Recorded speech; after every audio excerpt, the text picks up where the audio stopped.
எங்களை நேசிக்கிற எங்கள் மகா பரிசுத்தமுள்ள எங்கள் பரலோக பிதாவே, உம்முடைய பரிசுத்தமுள்ள நாமத்தை வாழ்த்தி ஸ்தோத்திரிக்கிறோம்.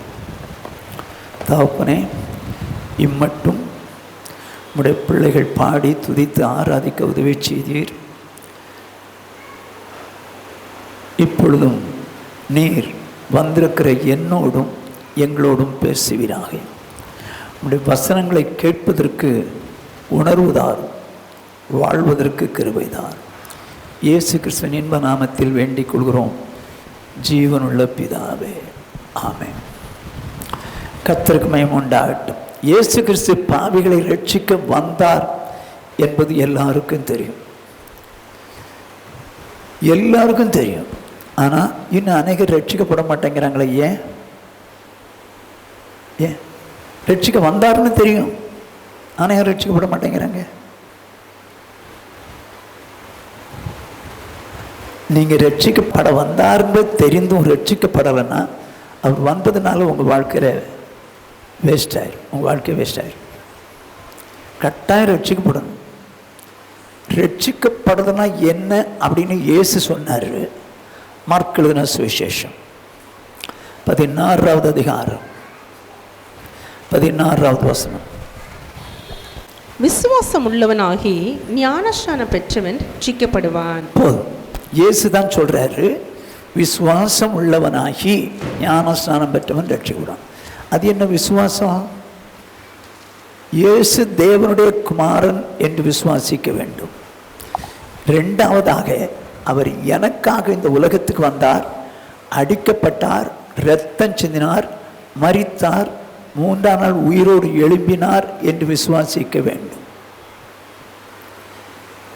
அடுத்து தன்னுடைய பாவங்களை எல்லாம் அவரிடத்தில் மன்னிக்கும்படி அறிக்கையிட்டு இயேசு என் பாவத்தை எல்லாம் மன்னித்தான் விசுவாசிக்க வேண்டும். அப்படி விசுவாசித்த பின் இயேசுவை உள்ளத்தில் வாங்கினா வருவார். வந்த பிறகு பாவ மன்னிப்பு கண்டு ஞானஸ்நானம் எடுக்கணும். ஞானஸ்நானம் ஃபர்ஸ்ட் இல்லை, விசுவாசம் ஃபர்ஸ்ட், நெக்ஸ்ட் ஞானஸ்நானம். ஆனால் இன்னைக்கு பல இடங்களில் ஞானஸ்நானத்தை முக்கியப்படுத்தி விசுவாசத்தை பின்னால் போடுறாங்க. அநேக சபைகள் இது நடக்குது. நான் ரொம்ப வருத்தப்படுறேன். ஞானஸ்நானம் எடுத்த பிறகு சரியாகிறது இல்லை. சரியானவனுக்கு தான் ஞானஸ்நானம் கொடுக்கும். பாவத்திலிருந்து விடுதலை ஆனவனுக்கு தான் ஞானஸ்நானம் கொடுக்கும். இன்னைக்கு காலையில் 3 பேர் ஞானஸ்நானம் எடுக்க போகிறாங்க. இந்த 3 பேருக்கும் நேற்று கிளாஸ் நடத்தினேன். யார் ஞானஸ்நானம் எடுக்கணும், எங்கே எடுக்கணும், யார்கிட்ட எடுக்கணும், ஞானஸ்நானம் ஏன் எடுக்கணும், அதான் அவ்வளோ கிளாஸ் நடத்தித்தான் இன்றைக்கி ஞானஸ்நானம் கொடுக்க போகிறேன். சும்மா கேட்ட உடனே நானும் ஒன்றும் கொடுக்க போகிறதில்லை. ஓகே, இப்போது நீங்கள் இதுவரைக்கும் ரட்சிக்கப்படலை, மனம் திரும்பி ஞானஸ்நானம் எடுக்காதிருந்தால் ஒருவேளை இன்னைக்கு உனக்கு சந்தர்ப்பம் இருக்கலாமே. நீ ஏன் மனம் திரும்பக்கூடாது? ஏன் பாவத்தின் விடுதலை ஆகக்கூடாது? மனம் திரும்பி இயேசு ஏற்றுக்கொண்டு ஞானஸ்நானம் ஏன் எடுக்கக்கூடாது? இன்னைக்கு எடுக்காத, உனக்கு கிளாஸ் நடத்தணும். ஆனால் நீ சர்ச்சுக்கு வர்றதுனால ரட்சிக்கப்பட்டுட்டேன்னு சொல்லக்கூடாது. சரி, விசுவாசித்து ஞானஸ்நானம் எடுத்தாச்சு. ஞானஸ்நானம் பெற்றவங்களே ஆண்டவர் என்ன செய்கிறாராம்? அப்போஸ்தலர் நடவடிக்கைகளின் புஸ்தகம் 2வது அதிகாரம் 47வது வசனம். தேவனை துதித்து ஜனங்கள் எல்லாரிடத்திலும் தயவு பெற்றிருந்தார்கள். ரட்சிக்கப்படுகிறவர்களை கர்த்தர் அனுதினமும் சபையிலே சேர்த்து கொண்டு வந்தார். என்னவா? அநேகர் ரட்சிக்கப்பட்டுக்கிட்டே இருந்தாங்க. ரட்சிக்கப்படுகிறவர்களை கர்த்தர் அனுதினமும் சபையிலே சேர்த்து கொண்டு வந்தார். அப்படின்னா விசுவாசித்து ஞானஸ்நானம் பெற்றவங்களை எங்கே சேர்த்தாரு? சபையில் சேர்த்து கொண்டு வந்தார். அப்போ சபை என்பது விசுவாசிகளின் கூடுகை தான் சபை. விசுவாசியின் கூடுகை தான் சபை. ஏன் சபையில் சேர்த்தார்? சபை என்பது கிறிஸ்துவின் சரீரம், கிறிஸ்துவின் மணவாட்டி. இந்த சரீரமாகிய சபையை, மணவாட்டியாகிய சபையை அவருடைய வளர்ச்சிக்கு ஏற்றபடி இந்த சபையை கொண்டு வர வேண்டும் என்பதற்காகத்தான் சபையில் சேர்த்தார். பாவம் மன்னிக்கப்பட்டது உண்மை. ஆனால் சுபாவங்கள் மாற்றப்படணும். சுபாவங்கள் மாற்றப்படணும். நமக்கு சுபாவங்கள் இருக்குது, அது வேதத்தின் அறிவு மூலம் தான் சுபாவங்கள் மாற்றப்படும். அதுக்காக தான் சபை. ஓகே, கொஞ்சம் புரிஞ்சுங்க. இப்போ இங்கே வந்தாச்சு. இப்போ நாம் வளர்ந்துட்டு வரோம், கர்த்தருடைய காரியங்களில் வசனத்தில் வளர்ந்துட்டு வர்றோம். ஆனால் வேதம் என்ன சொல்லுது? இயேசு சொல்லும்போது, சீஷர்களுக்கு சொல்லும்போது, இந்த உலகத்தில் இருந்து சொல்றாரு. மத்தேயு சுவிசேஷம் 24வது அதிகாரம் 44வது வசனம். நீங்கள் நினையாத நாளிகையிலே மனுஷகுமாரன் வருவார், ஆதலால் நீங்களும் ஆயத்தமாயிருங்கள். வேதம் சொல்லுவது, இயேசுதான் சொல்றாரு, நீங்கள் நினையாத நாளிகையிலே மனுஷகுமாரன் வருவார், ஆதலால் நீங்களும் ஆயத்தமார். இயேசு எப்போ வருவார்? நினையாத நாளிலே. அவர் வர்ற நாள் அவருக்கு தெரியுமா? தெரியாது. தூதர்களுக்கு தெரியுமா? தெரியாது. பிதா ஒருவர் தவிர வேற யாருக்குமே தெரியாது. இயேசுக்கே தெரியாது. ஆனால் நினையாத நாளிலே வருவாருங்கிறது மட்டும் சொல்லிட்டார். இயேசு வருவார்னு சொன்னாரு. வருவதற்கு முன்னால் சொல்லப்பட்ட அடையாளங்கள் அத்தனையும் அந்த 24ஆம் அதிகாரத்தில் இருக்கு. அத்தனையும் அதில் இருக்கு. அப்படி சொன்ன ஆண்டவர் எப்போ வருவார்னு தெரியாது. எபிரேயர் 9:28. கிறிஸ்துவும் அநேகருடைய பாவங்களை சுமந்து தீர்க்கும்படிக்கு ஒரே தரம் பலியிடப்பட்டு தமக்காக காத்து கொண்டிருக்கிறவர்களுக்கு ரட்சிப்பை அருளும்படி இரண்டாம் தரம் பாவம் இல்லாமல் தரிசனமாவார். இப்போ இயேசு கிறிஸ்து அவரை குறித்து வேதம் சொல்லுது, இரண்டாம் தரம் பாவம் இல்லாமல் தரிசனமாவார். எதுக்கா? தமக்காக யார் காத்து கொண்டிருக்கிறார்களோ அவளை ரட்சிக்கும்படிக்கு. இயேசு எப்போ வருவாரோ என்று சொல்லி காத்து கொண்டிருக்கிறவங்களை தான் அவர் ரட்சிக்கும்படிக்கு வரப்போறார். வருவாரா? வருவாரா? வருவார். எப்போ வருவார்? நினையாத நாள்ல. எதுக்காக வர்றாரு? யார் இயேசு வருவார் அவரை சந்திக்கணும்னு சொல்லி காத்திருக்கிறாங்களே அவங்களை மீட்டு போக தான் வரப்போறார். புரிஞ்சுங்க. இன்னைக்கு பாவிகளை ரட்சிக்க வந்தார் என்பது அநேக ரட்சிக்கப்படாதவர்களுக்கு தெரியும், ஆனால் ரட்சிக்கப்பட மாட்டாங்க. அதே போல தமக்காக காத்து கொண்டிருக்கிறவர்களுக்கு ரட்சிப்பவர்களும்படி இரண்டாம் தரம் பாவம் இல்லாமல் தரிசனமாவார் என்பது அநேகருக்கு தெரியும், ஆனால் அவர்களோ காத்திருக்க மாட்டாங்க. அவர்களோ வருகைக்கு காத்திருக்க மாட்டாங்க. காத்திருக்கீங்க, ஆனால் வசனம் தெரியும். வசனம் உங்களுக்கு தெரியும், ஆனால் இயேசு இன்னைக்கு வந்தாலும் வரலாம் அப்படின்னு காத்திருக்கீங்க. ரொட்டீன் லைஃப் தாங்க, ஆனால் வசனம் தெரியும். அவனுக்கு வசனம் தெரியுது பாவிகளை ரட்சிக்க வந்தாருன்னு, ஆனால் ரட்சிக்கப்பட மாட்டான். உங்களுக்கு வசனம் தெரியுது தமக்காக காத்து கொண்டு உங்களை மீட்டு போக வராருன்னு தெரியுது, ஆனா அது மாதிரி வாழ்க்கை வாழ்ந்து காத்திருக்கிறோம் இல்லையே. வசனம் தெரியாதனால நம்ம பறக்க போறது இல்லைங்க. 10 கன்னிகைகள் இருந்தாங்க, அதுல 5 பேர் புத்தி உள்ளவர்கள். மணவாளன் வருகிறார் என்று சொல்லி அவங்க காத்திருந்தாங்க, ஆயத்தமாயிருந்தாங்க.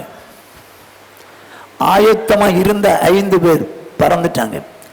மீதி 5 பேர் மணவாட்டி தானா? மணவாட்டி தான், ஆனால் ஆயத்தமாய் இல்லை, விட்டுட்டு போயிட்டாரு. அவங்க போய் கதவை தட்டுறாங்க. மணவாளன் சொல்றாரு, நீங்க எவ்விடத்தாரோ நான் அறியேன், போலாம். அவரோடு உடன்படிக்கை பண்ணப்பட்டவர்கள் இவங்க. ஆனா என்ன சொல்றாரு? உங்களை எனக்கு தெரியாது, நீங்க போலாம். ஏன் மறுதளிச்சாரு? அவரை சந்திப்பதற்கு மனவாட்டியாகிய இந்த 5 பேரும் அதற்கு ஏற்ற ஆயத்தம் உள்ளவர்களா இல்லை இல்லை இல்லை சௌரனே. ஆனா மணவாளன் வருவார்னு தெரியுமா? அவங்களுக்கு தெரியும். ஆயத்தமா இருந்தவங்க மட்டும்தான் போனாங்க. உனக்கு இயேசு வருவார்னு தெரியும், ஆயத்தமா இருக்கிற நீ? ஆயத்தமா இருக்கிறியா? இன்னைக்கு வந்தாலும் போலாம் ஆயத்தமா இருக்கிறியா?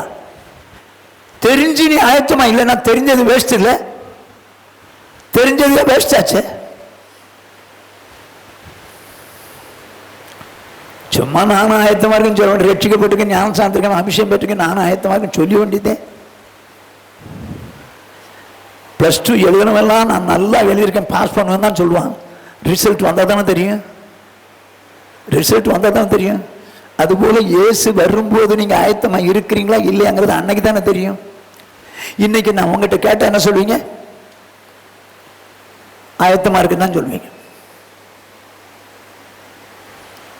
ஆனால் ஆயத்தமாக இருந்தால் எடுத்துக்கொள்ள போவாங்க. என்ன சொல்றது? இயேசு சொல்றாரு, மத்தேயு எழுதின சுவிசேஷம், அதாவது இயேசு கிறிஸ்துவிடத்தில் அவருடைய சீஷர்கள்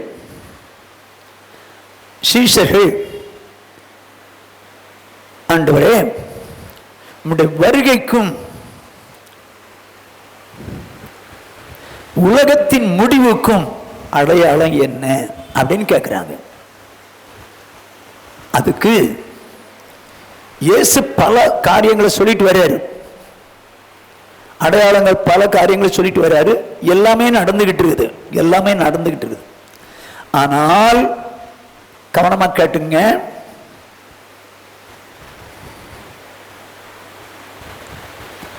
மத்தேயு 24:12 அக்கிரமம் மிகுதி ஆவதினால் அநேகருடைய அன்பு தணிந்து போகும். இது இயேசு கிறிஸ்து வருவதற்கு முன்னாலே சொல்லப்பட்ட அடையாளங்களிலே ஒன்று. இயேசு கிறிஸ்து வருவதற்கு முன்னால் சொல்லப்பட்ட அடையாளங்களிலே இது ஒன்று. என்னவா? அக்கிரமம் மிகுதியாவதினால் அநேகருடைய அன்பு தணிந்து போகும். அருமையான சகோதரனே, இயேசு வருவதற்கு முன்னால் அக்கிரமம் ஜாஸ்தி ஆயிடும், அக்கிரமம் பெருத்திடும். ஆகையினால் நடக்கிறது என்ன? அநேக பரிசுத்தவான்கள் தேவன் மேல வைத்திருந்த அன்பு குறைஞ்சிடும். இன்னைக்கு ஆண்டவர் மேல வச்சிருக்கிற அன்பு, உங்க அன்பு எப்படி இருக்குது? கல்யாணம் ஆன புதுசுல புருஷனை மாமான்னு அவன் கண்ணே மணியேன்னு 2 குழந்தை பிறந்த பிறகு ஏதோ பிரச்சனை வந்துச்சுன்னா போடா அப்படின்வாங்க. போடா அப்படின்னு சாதாரண சொல்லுவாங்க. ஏன்? அன்னைக்கு அன்பு பொங்கி வச்சு, இப்ப அன்பு பொங்கி வலிஞ்சு போச்சு. அதனால்தான் போடா வாட. எங்க வீட்டில் நடக்கிறதான் சொல்றீங்கன்றீங்களோ?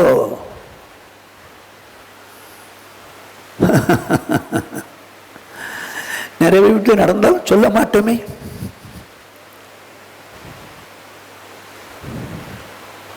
சரி, இருக்கட்டும். இப்போ நிறைய பேர் ரட்சிக்கப்பட்ட புதுசுல ஆண்டவருக்காகத்தான் வாழுவேன், இப்படித்தான் இருப்பேன், அப்படி வாழ்வேன் அப்படின்னு சொல்லி வாழ்ந்தவர்கள் ஏராளம். ஆனால் காலங்கள் கடந்து போயிடுச்சு. ரட்சிக்கப்பட்ட நாள்ல இருந்து 1 வருஷம் அதிகமாயிடுச்சு. இப்போ உன் பரிசுத்தம் எப்படின்னு பார். ஆதியில் இந்த மாதிரி அன்பு கொண்டு இருக்கு ஆண்டவர் மேல, அவருக்கு வைராக்கியமா வாழ்றியா நீ?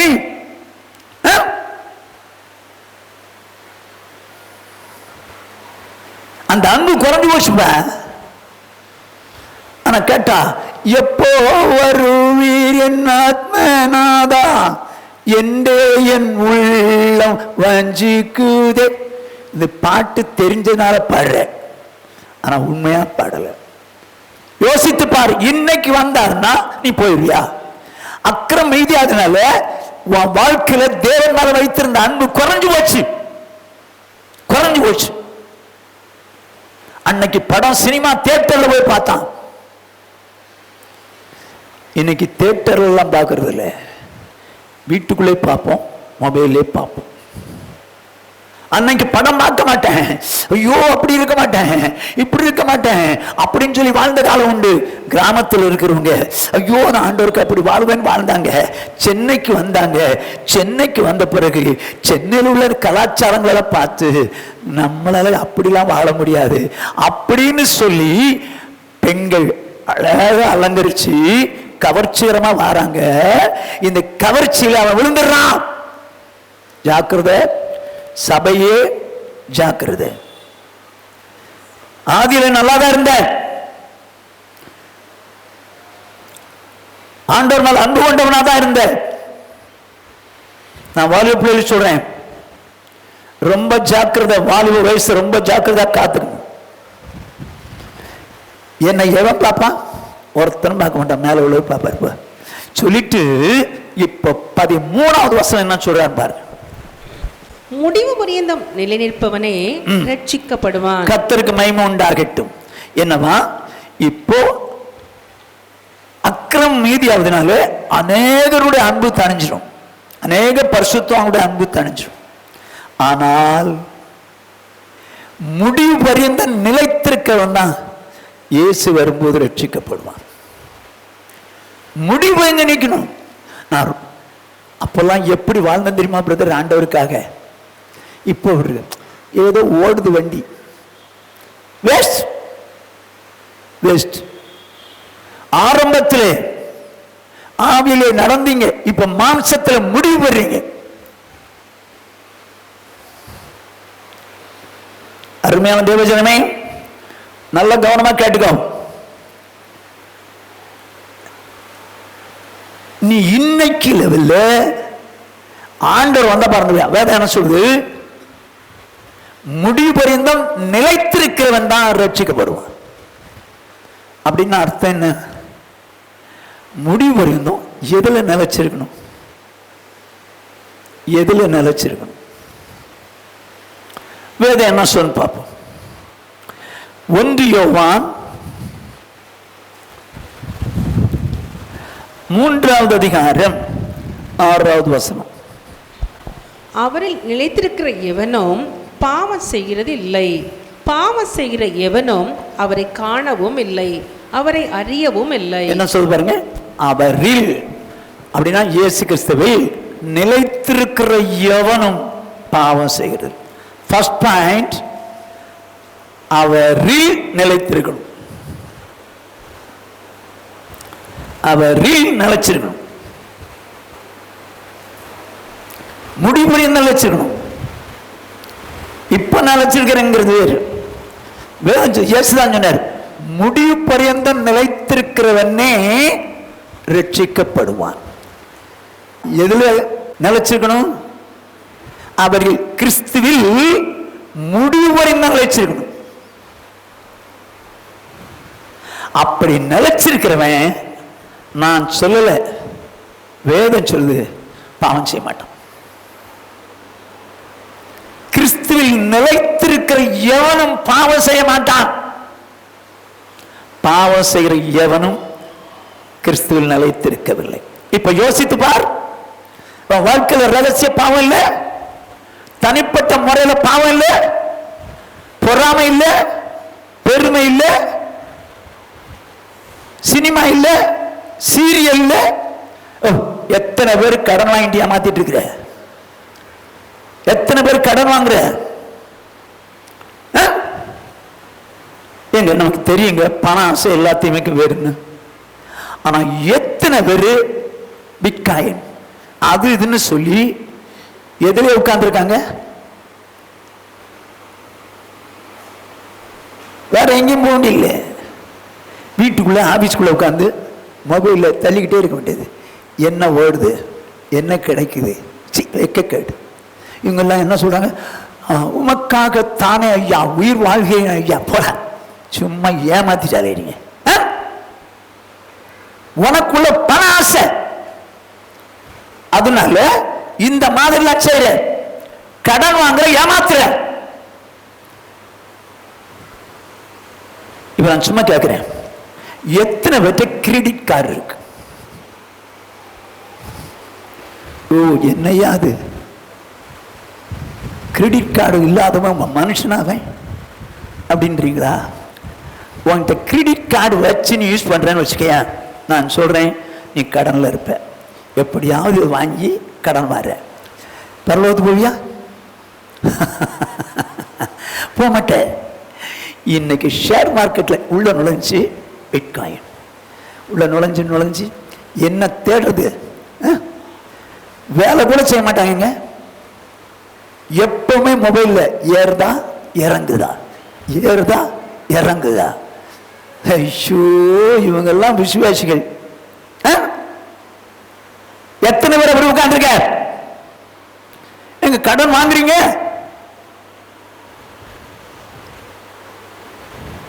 நாங்க வாங்க மாட்டோம்.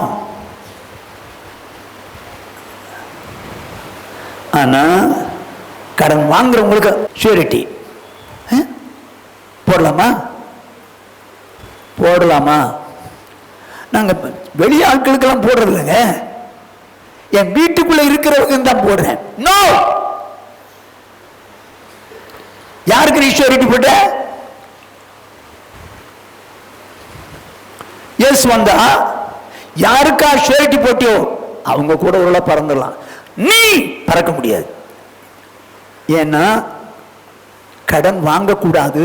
கடன் வாங்கினால் கடன் கொடுத்தவனுக்கு அடிமை. நீங்கள் கிரயத்துக்கு கொல்லப்பட்டீர்கள், ஆகையால் மனுஷருக்கு அடிமைகள் ஆகாதீர்கள்.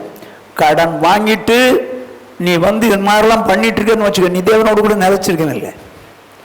இன்னைக்கு நிறைய பேர் ஏமாத்து வேலைங்க, நல்ல மாதிரி நடிச்சுறாங்க. என்கிட்ட நடிக்கிறது ஈஸிங்க. இல்லை, நான் இப்படி சொல்றேன், உங்ககிட்ட நான் நடிக்கிறது ஈஸிங்க. நான் நடிக்கிறதுனால போயிடுவேனோ? அவர் வந்தா போயிடுவேனா? நீ என்கிட்ட நடிக்கிறதுனால போயிடுவியா?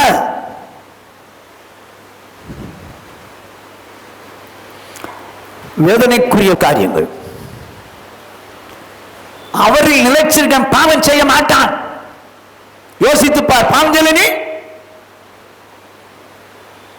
பொய் சொல்லலையா? சண்டை போடலையா? பணத்தை வாங்கிட்டு ஏமாத்தலையா? கெட்ட வார்த்தை பேசலையா? இதெல்லாம் பாவம் இல்லையே. நீ நினைக்கிறது தான் பாவம் இல்லை. மேல உள்ளவருக்கு எது பாவம் எது பாவம் தெரியும். அது உனக்கும் தெரியும். ஆனா அவன் மனசாட்சியை சாவடிக்கிற. வேதம் சொல்லு, அவரில் நிலைத்திருக்கிறேன் என்று சொல்லுகிறவன் பாவம் செய்ய மாட்டான். இப்ப நீங்க யோசிச்சு பாருங்க, நீங்க அவரில் நிலைச்சீங்களா? எதுவரைக்கும்? முடிவு வரைக்கும் நிலைச்சிருக்கணும். முடிவு வரைக்கும் நிலைச்சிருக்கணும். அப்படின்னா அர்த்தம் என்ன? அப்படின்னா அர்த்தம் என்ன? முடிவு வரைக்கும் பாவம் செய்யக்கூடாது. இன்னைக்கும் பாவம் செய்யாம இருக்கலாம், ஆனால் இயேசு வருவரைக்கும் முடிவு பரிந்தும் பாவம் இல்லாமல் முடியுமாங்க? முடியுமா? பாவம் செய்யாம இருக்க முடியுமா? வேதம் சொல்லுது, அவரில் நிலைத்திருக்கிறேன் என்று சொல்லுகிறவன் பாவம் செய்கிறதில்லை. யோசிச்சு பார்த்துக்க. நீ பாவம் செய்தால் அவரை அறியவும் இல்லை, காணவும் இல்லை. போதுமா? ரொம்ப ஜாக்கிரதையா இருக்கும். இப்ப எப்ப பாவம் வரும் தெரியுமா? நீதிமொழிகளின் புஸ்தகம் 23வது அதிகாரம் 7வது வசனம்.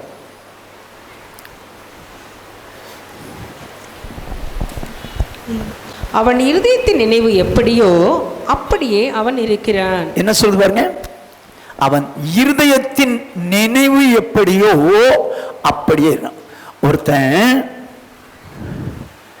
திருடன்னு நினைக்கிறான், திருடான். ஏன் திருடான்? அவன் இருதயத்தில் நினைவு வந்துச்சு, திருடான். ஏன் பொண்ணை இச்சையா பார்த்தான்? அவன் இருதயத்தில் நினைவு வந்துச்சு, இச்சையா பார்த்தான். ஏன் போய் சொல்றான்? இருதயத்தில் போய் சொல்லணும் ஒரு எண்ணம் வந்துச்சு, போய் சொல்லிட்டான். இருதயத்தின் நினைவு தாங்க பாவம் செய்ய வைக்கும். ஜாக்கிரதை. இப்ப பாவம் செய்யாம இருக்க முடியுமாங்கிறத அப்புறம் நான் சொல்லித்தரேன். ஆனால் இயேசு கிறிஸ்து வரும் வரைக்கும் பாவம் செய்யக்கூடாது. அவரை அறிந்திருக்கிறேன் என்று சொல்லுகிற எவனும் பாவம் செய்ய மாட்டான்.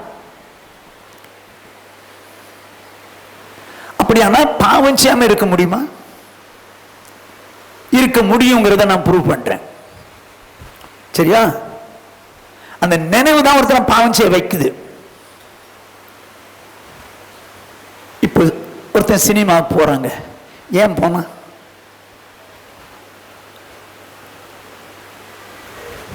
அவன் இருதயத்தில் நினைவு அங்கே போகணும்னு எண்ணம் வந்துச்சு, போயிட்டான். ஒருத்தன் சண்டை போடுறான், அவன்கிட்ட சண்டை போடணும்னு எண்ணம் வருது, இருதயத்தின் நினைவு வருது, சண்டை போடுறான். அப்போ இருதயத்தின் நினைவுனால தான் எல்லாம் செய்கிறான். ரொம்ப கேர்ஃபுல்லாக இருங்க. இருதயத்தின் நினைவு. இதனால தான் ஆண்டவருடைய வார்த்தை சொல்லுது, எரேமியா தீர்க்கதரிசன புஸ்தகம் 4வது அதிகாரம் 14வது வசனம்.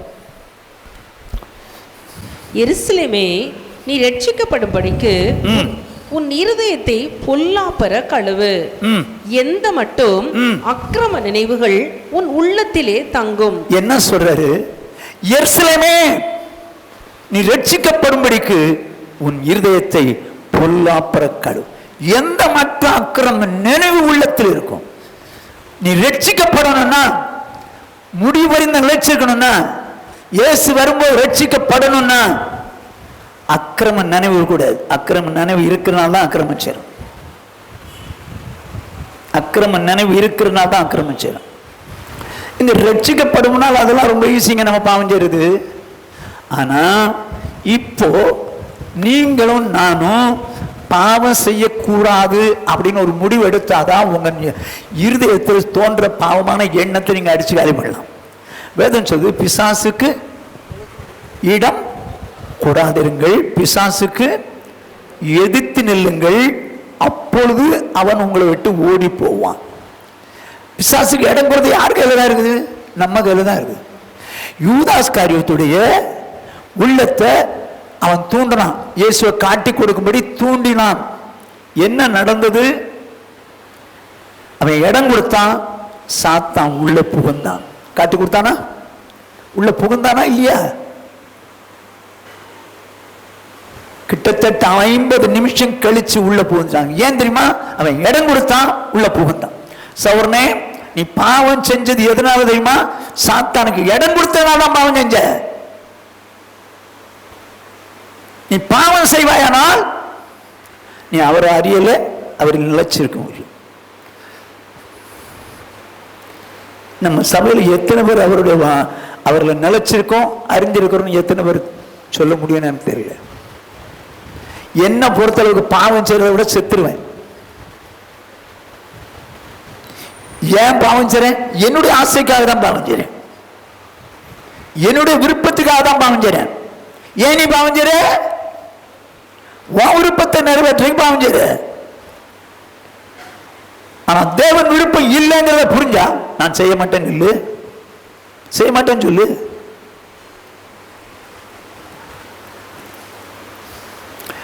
பாவம் செய்கிறவன் எவனும் அவரை அறியவில்லை.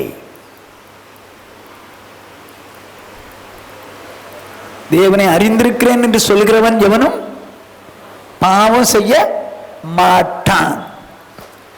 இப்போ நான் அறிஞ்சிருக்கிறேன், இயேசு ஞானஸ்நானத்தில் உடன்படிக்கை பண்ணனால அவரை அறிஞ்சிருக்கிறேன். அறிஞ்சிருக்கிறேன். நீங்க பாவம் செய்ய மாட்டீங்கல்ல? பாவம் செய்ய மாட்டீங்கல்ல? ஐயோ,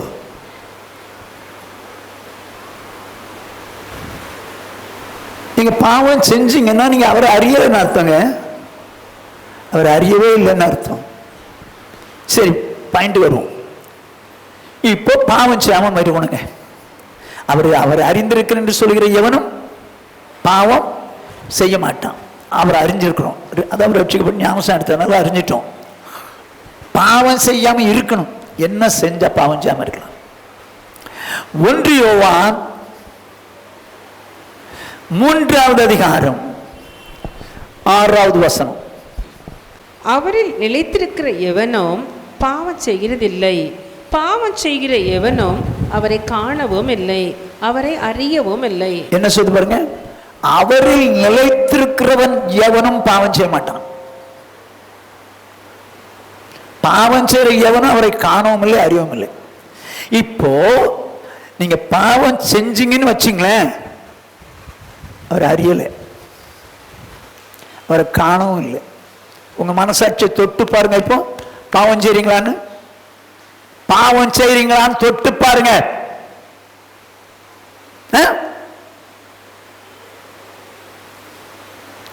நீ பாவம் செய்தால் அவரை அறியல,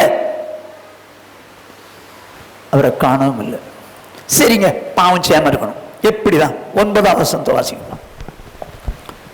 தேவனால் பிறந்த எவனும் பாவம் செய்யான், ஏனெனில் அவருடைய வித்து அவனுக்குள் தரித்திருக்கிறது. கர்த்தருக்கு மகிமை உண்டாகட்டும். தேவனால் பிறந்த எவனும் பாவம் செய்ய மாட்டான். நீங்களும் நானும் மாம்சத்தின்படி பிறக்கல, ஆவியின்படி பிறந்தவங்க. அப்படிதானா? ஆவியின்படி பிறந்தவங்க. ஆனா தேவனால் பிறந்தவன் பாவம் செய்ய மாட்டான்னு இருக்குங்க. மாட்டான்னு இருக்கு. நம்ம பாவம் செய்யறோமே, எப்படிங்க நம்ம பாவம் செய்யறோம்? பாவம் செய்ய மாட்டான்னு இருக்குது. ஏன் பாவம் செய்ய மாட்டானா? அவருடைய வித்து அவனுக்குள் தரித்திருக்கிறது. அவன் தேவனால் பிறந்தபடினால் பாவம் செய்ய மாட்டான். இப்போ தேவனால் பிறந்த நாம் பாவம் செய்ய முடியாது. எப்ப தெரியுமா? அவருடைய வித்து நமக்குள்ள இருந்தா.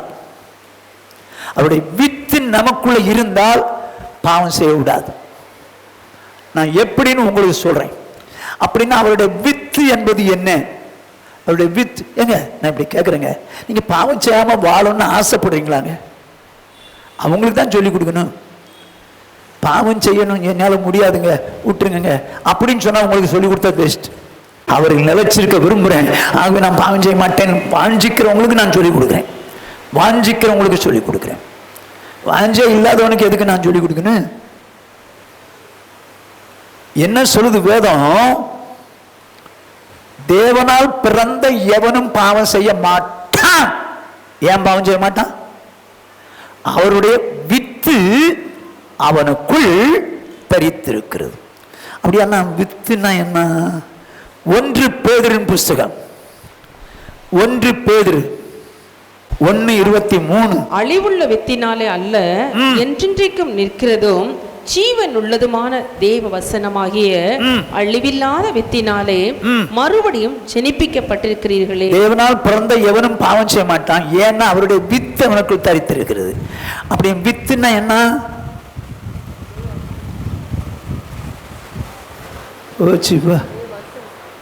வித்துன்னா என்னங்க? தேவனுடைய வசனம்னு எழுதி இருக்குது, அழகா கிளியரா போட்டுருது. உங்களுக்கு அது புரியல? உங்களுக்கு அது புரியல? தேவ வசனம் தாங்க வித்து. ஒருத்தனுக்குள்ள இந்த வித்து இருந்தால், கவனமா கேட்டுங்க, வசனம் இருந்தால், அவன் தேவன் மேல நேசம் கொண்டால், முடிவுறிந்த நிலைச்சிருக்கணும்னு நினைச்சா பாவம் செய்ய மாட்டான். பாவம். இந்த வித்து இருக்கு பார்த்தீங்களா? அந்த வித்துக்குள்ள உயிர் இருக்குது. வித்துனா வசனம். அவருடைய வசனத்துக்குள்ள உயிர் இருக்கு. இந்த உயிர் உள்ள வசனம் அவனை பாவம் செய்ய கூடாது. ஆனா எனக்கு பாவம் செய்ய கூடாதுன்னு எண்ணம் இருந்தாதான் அந்த வசனம் கிரியச்சியும்.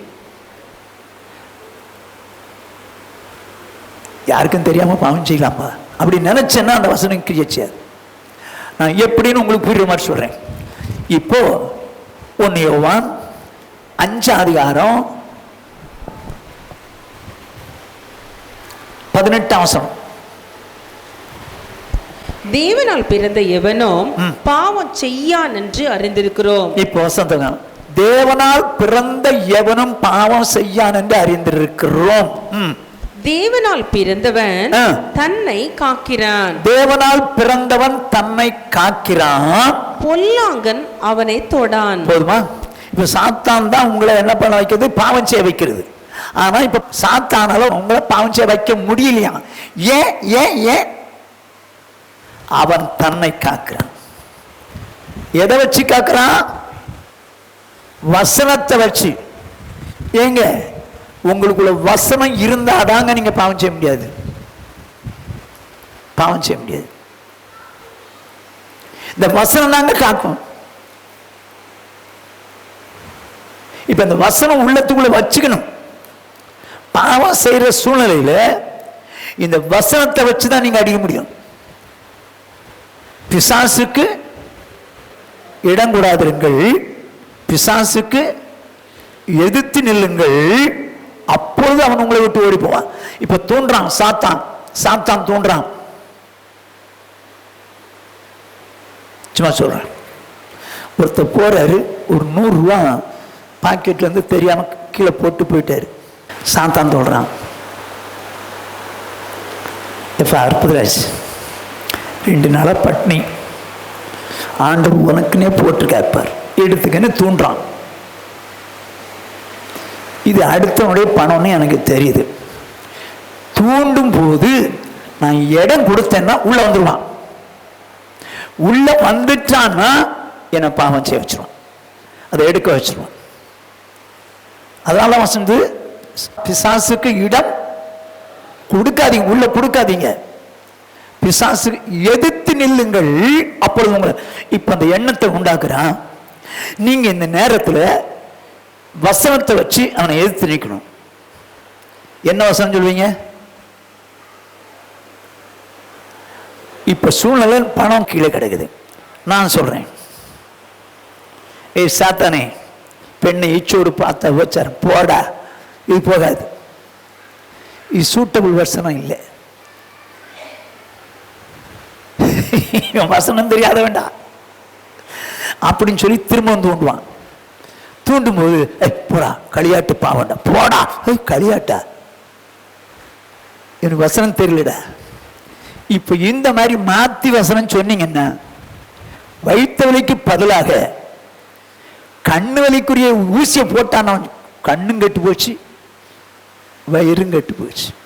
இப்போ ஆப்டான வசனம் சொல்லணும், பண ஆசை எல்லா தீமைக்கும் வேறாக இருக்கிறது, பின்னும் பின்னுக்குள்ள யாது நிச்சயம், போடா இயேசு நாமத்தாலே, ஆண்டவர் சொல்லிக்க, பண ஆசை தீமை, அடுத்தவனுடைய பணத்தை இச்சிக்காது, போ இயேசு நாமத்தால், அப்படி சொல்லி பாருங்க, ஓடிடுவாங்க. இந்த வசனம் உங்களுக்குள்ள இருந்தாதாங்க நீங்க பாவம் செய்யாம இருக்க முடியும்.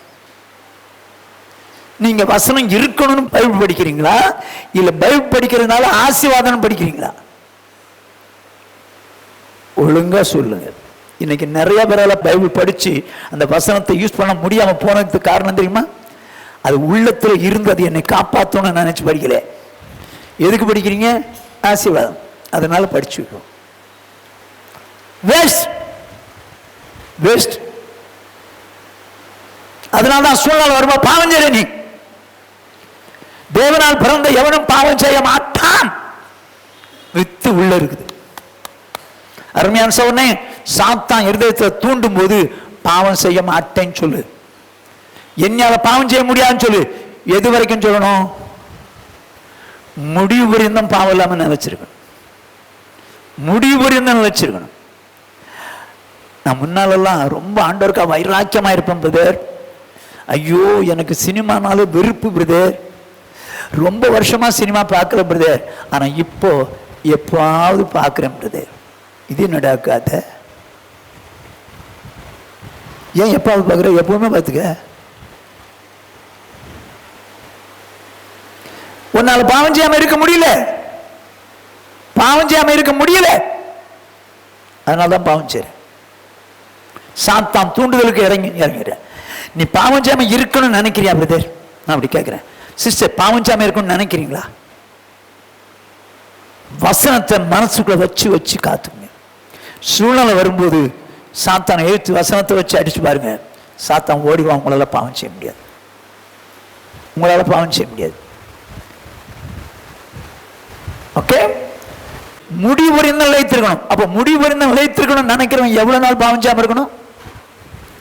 முடிவு சாகிற வரைக்கும் நான் பாவம் செய்ய மாட்டேயா, நான் பாவம் செய்ய மாட்டேன். சரி, ஒண்ணு.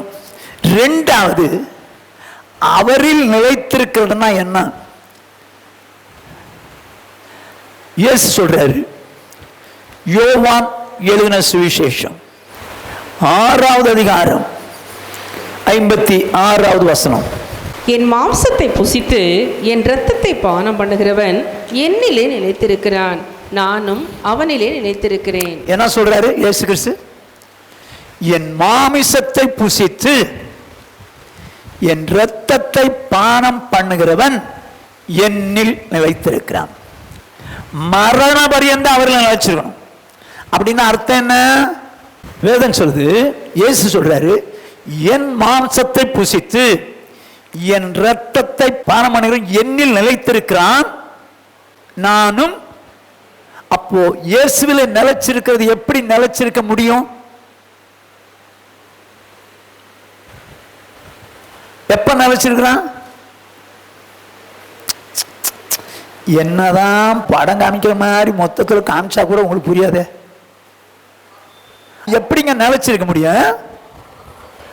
அவருடைய மாம்சத்தை புசித்து அவர் ரத்தத்தை பானம் பண்ணுகிறவன் அவர்கள் நிலைத்திருக்கிறான். அப்படின்னு அர்த்தம் என்ன? கர்த்தருடைய பந்தியில பங்கு பெறுகிறவன் அவர்கள் நிலைத்திருக்கிறான். கர்த்தருடைய பந்தியில பங்கு பெற குவாலிஃபிகேஷன் என்னங்க? குவாலிஃபிகேஷன் என்ன? அப்போஸ்தலர் நடபடிகளின் புஸ்தகம்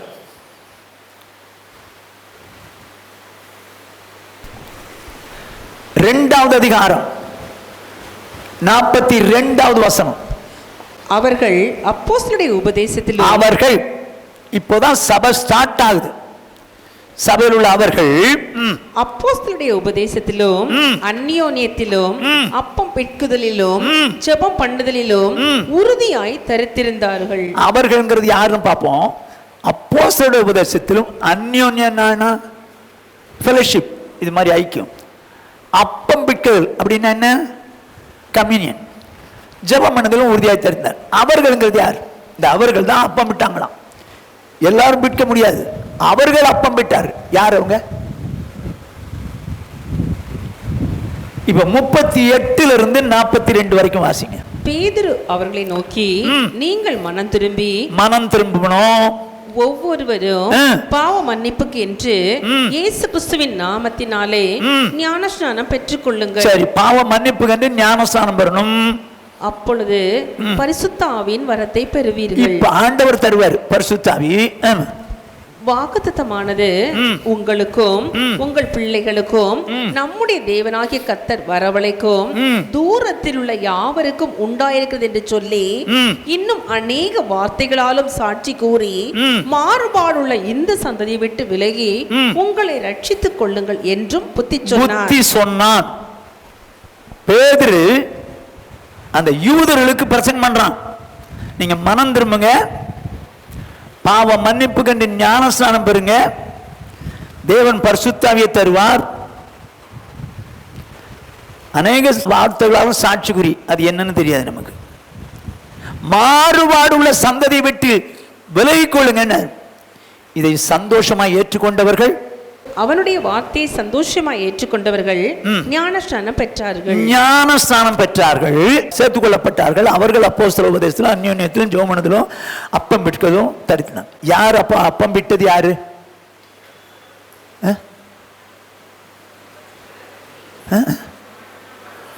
மனம் திரும்பி பாவ மன்னிப்புக்கு என்று ஞானஸ்நானம் பெற்றவர்கள் மாத்திரம்தான் அதுல பங்கு பெறும். ஆனா ஒரு குவாலிபிகேஷன் அதுல ஒண்ணு இருக்கு. மாறுபாடு உள்ள சந்ததியை விட்டு விலகணும். அது என்னங்க மாறுபாடு உள்ள சந்ததி? மாறுபாடு உள்ள சந்ததி என்ன? இந்த சத்தியத்துக்கு மாறுபட்டவங்களை விட்டு விலகு. நான் சிஎஸ்லையும் இருப்பேன், ஆர்சிலையும் இருப்பேன், நான் ஞானஸ்நானம் எடுத்து பெந்தேகோஸ்தையிலையும் கம்யூன் எடுப்பேன். நோ, அப்படி ஒருத்தருக்கும் இங்க கொடுக்க முடியாது. மாறுபாடு உள்ள சந்ததியை விட்டு விலகிதான் ஆகணும்.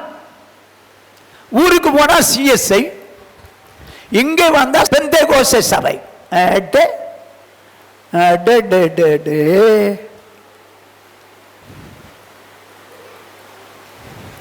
மாறுபாடு உள்ள சந்தையை விட்டு விலகி நீ ஞானஸ்நானம் பெற்றவன்.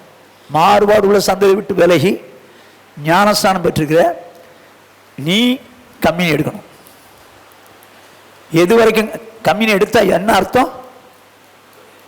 அவரில் நிலைச்சிருக்கணும். எவ்வளவு நாளைக்கு கம்யூனி எடுக்கணும்? முடிவு வரையும் கம்யூனி எடுக்கணும்.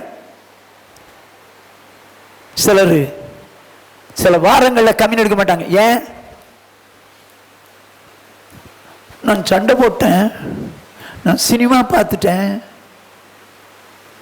நான் ஒருத்தரை அடிச்சு விட்டேன், நான் எடுக்க முடியாது. அவரை விட்டு விலகிறியே அதனால சண்டை போட்டா எடுத்துக்கலான்றீங்களா? நீ சரிப்பட்டு எடுத்துக்கோ. அதில் எப்படி எடுத்துக்கலான்னு போட்டுக்கு தெரியுமா? வேதம் கம்யூனியன் எப்படி எடுக்கணும்னு போட்டுக்கு தெரியுமா? வாசிங்க. 1 கொரிந்தியர் 11வது அதிகாரம் 26ஆம் வசனம் முதல். நீங்கள் இந்த அப்பத்தை புசித்து இந்த பாத்திரத்தில் பானம் பண்ணும் போதெல்லாம் கர்த்தர் வருமளவும் அவருடைய மரணத்தை தெரிவிக்கிறீர்கள். அப்பத்தை புசிக்கும் போது அவருடைய மரணத்தை தெரிவிக்கிறோமா?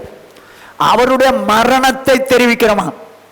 தயவுசெய்து நான் சொல்றேன், ஞான ஸ்நானம் பெற்றவர்கள், மனம் திரும்பி ஞானஸ்நானம் பெற்றவர்கள் அப்பம் புசிக்கிறதுக்கு எப்பவும் தகுதியா இருக்கணும். எப்பவும் தகுதியா இருக்கணும். மாசத்துல முதலாவது ஞாயிற்றுக்கிழமை தான் கம்யூனியன் வச்சிருக்கோம். நம்ம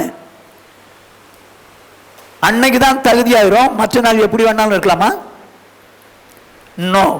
வேதம் சொல்ல பாருங்க, எங்கள் இந்த அப்பத்தை புசித்து இந்த பாத்திரத்தில் பானம் பண்ணுவளவும் போதெல்லாம் கர்த்தர் வருமளவும் அவருடைய மரணத்தை தெரிவிக்கிறீர்கள். அப்ப இந்த பந்திகளை நீங்க பங்கு பெற்றீங்கன்னா என்ன அர்த்தம்? அவருடைய மரணத்தை முடிவு வரையும் தெரிவிக்கிறீங்கன்னு அர்த்தம். நீங்க சாகிற வரைக்கும் அவருடைய மரணத்தை தெரிவிக்கிறீங்கன்னு அர்த்தம். கொஞ்சம் புரிஞ்சுங்க. கம்மினி எடுக்கலன்னு வச்சுக்க, உன் மரணத்தை தெரிவிக்கல. நினைச்சா கம்மியும் எடுப்பேன், நினைச்சா கம்மியும் எடுக்க மாட்டேன். அப்படியா? மரண பரியந்தம் நீ நினைச்சிருக்கணும், அவர்களை நினைச்சிருக்கணும், கம்மி எடுத்தாகும். அதனால எப்படி வேணாலும் பண்ணிட்டு இருக்கலாமோ? நோ நோ நோ, அதை ஒத்துக்க மாட்டேன். வேதம் என்ன சொல்லுது? வாசிப்பான். இப்படி இருக்க எவன் அபாத்திரமாய் கர்த்தருடைய அப்பத்தை புசித்து அவருடைய பாத்திரத்தில் பானம் பண்ணுகிறானோ அவன் கர்த்தருடைய சரீரத்தையும் ரத்தத்தையும் குறித்து குற்றமுள்ளவனாய் இருப்பான். என்ன சொல்லுது வேதம்? இப்படி இருக்க. எப்படி இருக்க? மரண வரையும் தான் நினைவு கூறுறோம் கம்யூனியன்ல. அப்படி இருக்க எவன் அபாத்திரமாய் அப்பத்தை புசித்து, கர்த்தருடைய அப்பத்தை புசித்து அவருடைய பாத்திரத்தில் பானம் பண்ணுகிறானோ அவன் கர்த்தருடைய சரீரத்தையும் இரத்தத்தையும் குறித்து குற்றம் உள்ளவனாய். நல்லா கவனிச்சிங்க. நீங்க கம்மினி எடுக்கிற கையை நீட்டுறீங்க, நானும் கொடுத்துருவேன். அபாத்திரமாய் எடுத்தால், பங்கு பெற்றால் அவருடைய ரத்தத்தையும் சரீரத்தையும் குறித்து குற்றமுள்ளவனாய் வாழ்றேன்னு அர்த்தம். பாசுக்கு நம்ம பாவம் செஞ்சது தெரியாது, கையை நீட்டிக்க நான் கொடுத்துட்றேன். அபாத்திரமாய் பங்கு பெற்றால் என்னங்க அர்த்தம்? அபாத்திரமாய் பங்கு பெற்றால் என்ன? தகுதி இல்லாமல் பங்கு பெற்றால்,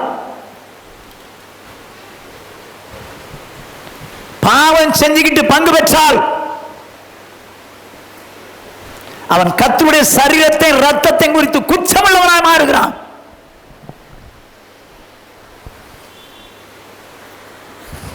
சொல்லிட்டு எந்த மனுஷனும் தன்னைத்தானே சோதித்தறிந்து இந்த அப்பத்தில் புசித்து இந்த பாத்திரத்தில் பானம் பண்ண கடவன். என்ன சொல்றாரு? எந்த மனுஷனும் தன்னைத்தானே சோதித்து அறிந்து இந்த அப்பத்தில் புசித்து இந்த பாத்திரத்தில் பானம் பண்ண கடவன். அப்படின்னா தன்னை சோதிச்சு அறியணும். நம்ம கரெக்டா இருக்கிறோமா இல்ல தப்பா இருக்கிறோமா? தப்பா இருந்தா எடுக்கக்கூடாது, கரெக்ட் பண்ணிட்டு எடுக்கணும். நீ இந்த வாரத்தில் ஏதோ போய் சொல்லிட்ட, ஏதோ தப்பு நடந்து போச்சு, ஆண்டவரே நான் இப்படி பண்ணிட்டேன், என்னை மன்னிச்சிங்கப்பா அப்படின்னு சொல்லி உன்னை சரிப்படுத்திட்டு எடுத்துக்கோ. நான் செஞ்சது சரிதான் போ அப்படின்னு சொல்லி நீ செஞ்ச காரியத்தை தப்ப நிலைநாட்டன்னு பார்க்காது.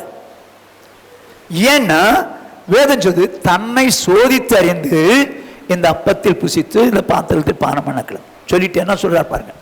எண்ணத்தினால் எனில் அபாத்திரமாய் போஜன பானம் பண்ணுகிறவன் கர்த்தருடைய சரீரம் இன்னதென்று நிதானித்து அறியாததினால் தனக்கு ஆக்கினை தீர்ப்பு வரும்படி போஜன பானம் பண்ணுகிறான். ஐயோ ஐயோ, எண்ணத்தினால் எனில் அபாத்திரமாய் போஜனபானம் பண்ணுகிறவன்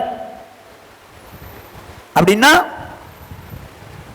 தவறான காரியங்களிலே ஈடுபட்டு, ஆனாலும் பாஸ்டர் நம்மளை என்ன நினைப்பாரு, கம்மின் எடுக்கலன்னா அப்படின்னு நினைச்சு நீ பந்தியில பங்கு பெற்றால் அப்படி போஜனம் பண்ணு.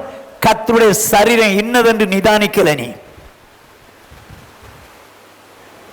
அப்படி நிதானிக்கிறதுனால உனக்கு ஆக்கினை தீர்ப்பு வரும்படி போஜனம் பண்ணுற.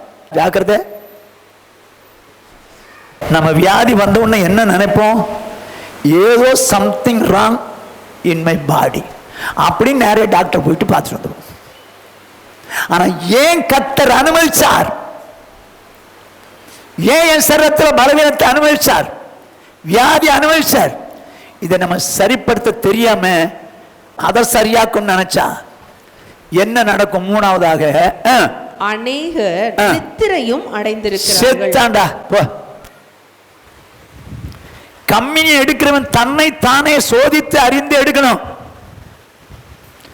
தவறுகளை வச்சுக்கிட்டு பரவாயில்ல பாசுக்கு தெரியாது போ அப்படி நீ கையை நீட்டினா நான் கொடுத்துருவேன். யூதாஸ் கையை நீட்டினா கொடுத்துருயாது, நான் ஆண்டிட்டு செத்தான் போ. பாஸ்டருக்கு தெரியாது நான் செய்யற பாவம்னு உனக்கு மறைச்சிக்கிட்டு நீ கம்யூனியன் எடுத்தேன்னு வச்சுக்க, அபாத்திரமாய் செய்ற, அபாத்திரமாய் செய்ற. நீ பாவத்தை வச்சுக்கிட்டு செய்யான் பார், பலவீனம் வருது, வியாதி வருதா பார்த்துக்க. ஆனா அதுலயும் உணர்வு வரலன்னா என்ன வரும்? ஐயோ,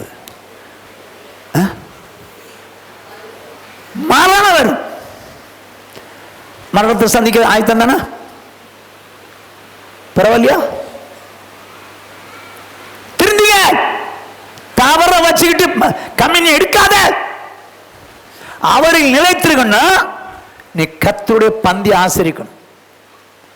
தவறு வச்சுக்கிட்டு நீ என்ன பண்ண முடியாது? பந்தி எடுக்க முடியாது. யாராவது நீங்க தவறா நடந்துகிட்டு கர்த்தருடைய பந்தியில பங்கு பெற்றா, ஒருவேளை இந்த காரியத்தில் நீங்க எச்சரிக்கப்பட்ட விலகுங்க. ஆனா விலக மாட்டேன் அப்படிதான் இருப்பேன்னா, திடீர்னு சடனா ஒரு டெத் வந்துச்சுன்னா உங்களால் ஒன்றும் செய்ய முடியாது. படம் பார்க்குறியான் பார், சண்டை போடுறியான் பார், தப்பு பண்றியான் பார், குடிக்கிறியான் பார், எல்லாம் செஞ்சுக்கிட்டு நான் கொடுத்துருவேன். யூதாஸ் காரியத்துக்கு ஆண்டவர் கொடுத்துட்டாரு, நாண்டிட்டு செத்தான். அவருடைய பந்தியிலே அபாத்திரமாய் பங்கு பெறக்கூடாது, பாத்திரவானாய் தகுதி உள்ளவங்களாய் பங்கு பெறணும். எது வரைக்கும்? முடிவு வரையும் பங்கு பெறணும். அப்படி முடிவு வரையும் பங்கு பெற்றால் கிறிஸ்துவோடு கூட ஐக்கியமா இருக்கும் அர்த்தம். ஃபர்ஸ்ட் பாயிண்ட், அவரில் ஐக்கியமா இருக்கிறவன், அவரில் ஐக்கியமா இருக்கிறவன் பாவம் செய்ய மாட்டான். ரெண்டாவது, அவரில் ஐக்கியமா இருக்கிறவன் கம்மின் எடுப்பான். நல்லா கவனிச்சிங்க, முடிவு வரையும் கம்மின் எடுக்கணும், சாகுற வரைக்கும்.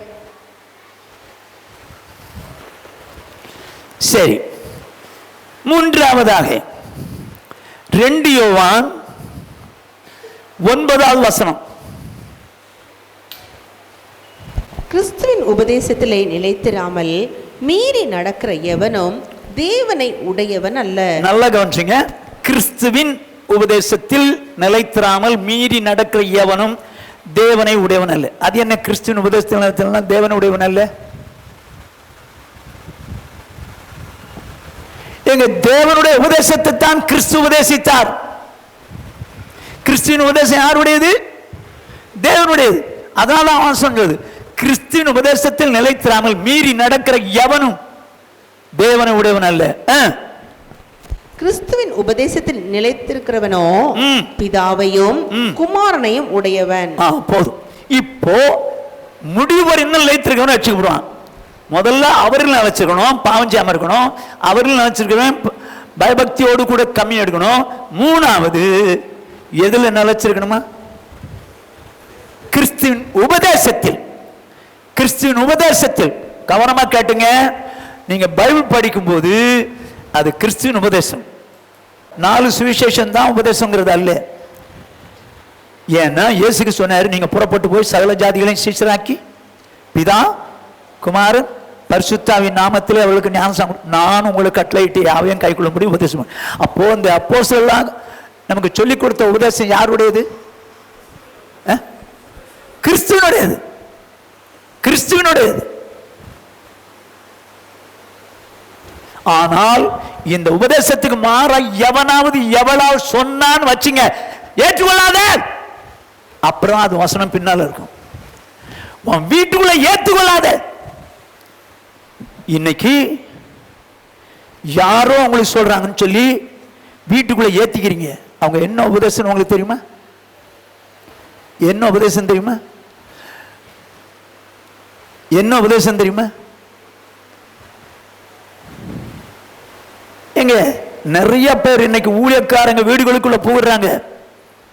அவங்க சொன்னாங்க, இந்த பிரதர் தான் சொல்லி அனுப்பினாரு, இந்த சிஸ்டர் தான் சொல்லி அனுப்பினார். நோ, யாரோ சொன்னாங்கன்னு எந்த ஊழியக்காரனையும் எந்த விசுவாசியும் ஏத்தாத வீட்டில். ஏன் தெரியுமா? அவன் எவனாவது தப்பா உபதேசம் பண்ணிட்டான்னா பாடுபடுறது நாங்க. குழந்தைக்கு பாயசம் கொடுக்குறேன்னு பாயசம் கொடுத்துட்டான்னு வச்சுங்க, செத்து போயிடும். ஆனா பாடுபடுறது தகப்பன் தாய். உங்க வீட்டுக்கு யாராவது ஊழியக்காரன் வந்தா அப்படின்னு சொல்லி தெரிஞ்சா, வெயிட், எங்க பாஸ்டர் கேட்கிறேன், எங்க பாஸ்டர் உங்களை பற்றி ஓகே சொன்னாருன்னா உங்களை வர சொல்றேன், இல்லைன்னா வேண்டான்னு சொல்லுங்களேன். வேண்டான்னு சொல்லுங்க. ஏன்னா அவர் என்ன உபதேசத்தில் இருக்காருன்னு உங்களுக்கு தெரியாது, எனக்கு தெரியும். சொல்லு. நம்ம தான் வந்தோடனே வாங்க வாங்க வாங்க உட்காருங்க உட்காருங்க உட்காருங்க, டீ குடிக்கிறீங்களா, காஃபி குடிக்கிறீங்களா, ஸ்நாக்ஸ் சாப்பிட்றீங்களா, எப்படி பிரதர் எங்க வீட்டுக்கு வந்தீங்க? அந்த பிரதர் சொல்லி அனுப்புனாரு, அதான் வந்த. அப்படியா? ஐயோ ரொம்ப நல்ல பிரதர், வாங்க வாங்க. வந்தவன் எப்படிப்பட்டவன் தெரியுமா உனக்கு?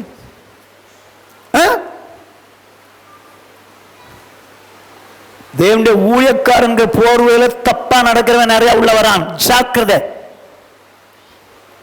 ஜாக்கிரதை. அவன் உபதேசம் எப்படி இருக்கும் தெரியுமா? அவன் உபதேசம் உனக்கு எப்படி இருக்கு தெரியுமா?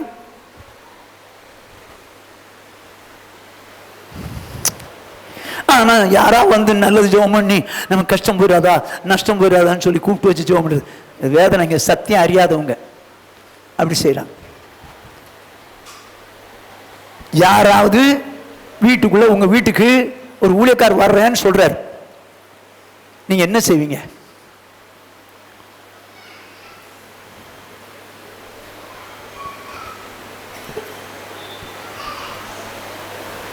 உங்களுக்கு அவரை பற்றி தெரிஞ்சிருந்தா பரவாயில்ல, வசனத்தின்படியே வாழ்றவனா தெரியாது. ஆனா உங்களுக்கு முன்ன பின்ன தெரியாதவங்க இவங்க சொன்னாங்க அவங்க சொன்னாங்கன்னு வராங்கன்னு வச்சுங்களேன், நீங்க ஒரு வார்த்தை, இல்லை எங்க பாஸ்டர் கேட்குறேன், எங்க பாஸ்டர் ஓகேன்னு சொன்னா நீங்க வாங்க அப்படின்னு சொல்லுங்க. சொன்னவர் அந்த பிரதர் அவர் என்ன வருத்தப்பட மாட்டாரு? அவர் வருத்தப்படுறது பெருசு இல்லை. இப்போ நீங்க மாட்டிக்கிட்டீங்கன்னா நான் வருத்தப்படுவேன். உபதேசம் எவ்வளவு மாறுது போகுது தெரியுமா? எவ்வளவு பேர் மாறி போறாங்க தெரியுமா? சொல்லட்டுமா? வாசிங்க ரோமர்கள் 16வது அதிகாரம் 17வது 18வது வசனம். யாராவது உங்க வீட்டை தேடி நான் ஒரு ஊழியக்காரன் வந்திருக்கிறேன் என்ன ஏத்துக்குங்க அப்படின்னு அவனா வந்தான், இல்ல யாரோ நம்ம ஆளுக்கு அனுப்புறாங்க, ஏத்துக்காத. ஏன்னா அவன் சொல்ற வசனம் தானா அப்படின்னு பார்க்கணும். அன்றியும் சகோதரரே, நீங்கள் கற்றுக்கொண்ட உபதேசத்திற்கு விரோதமாய் பிரிவினைகளையும் இடர்களையும் உண்டாக்குவதை குறித்து எச்சரிக்கையா இருந்து அவர்களை விட்டு விலக வேண்டும் என்று உங்களுக்கு புத்தி சொல்லுகிறேன். எச்சரிக்கையா இருந்து அவளை விட்டு விலக வேண்டும் என்று புத்தி சொல்ல. எதுக்கு? அவர்கள்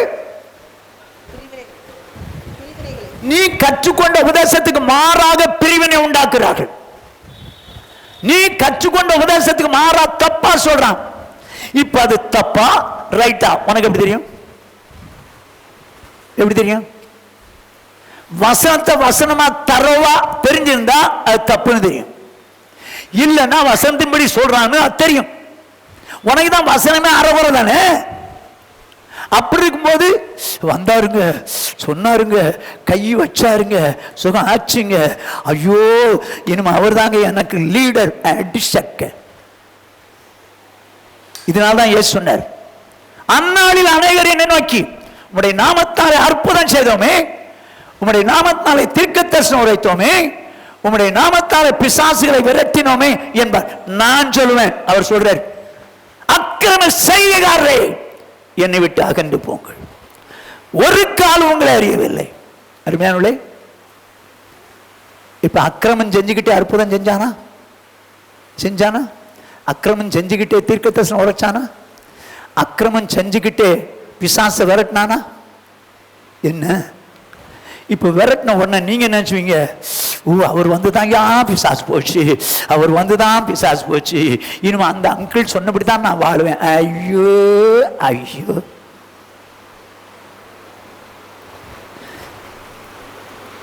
உன்னை ஏமாத்துறதுக்குனே சாத்தா உன்னை கொண்டு வந்து விட்டான் தெரியுமா? நீ வலையில சிக்கிறதுக்குனே அவனை கொண்டு வந்து விட்டான். நீ அவனை பிடிச்சுக்கிட்ட, வசனத்தை விட்டுட்ட.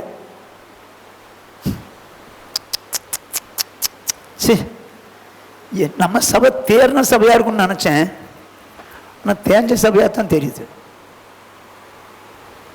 ஜாக்கிரதை, உங்க வீட்டுக்கு யார் வந்தாலும் ஒரிஜினலா டூப்ளிகேட்டான்னு உங்களுக்கு கண்டுபிடிக்க தெரியும்.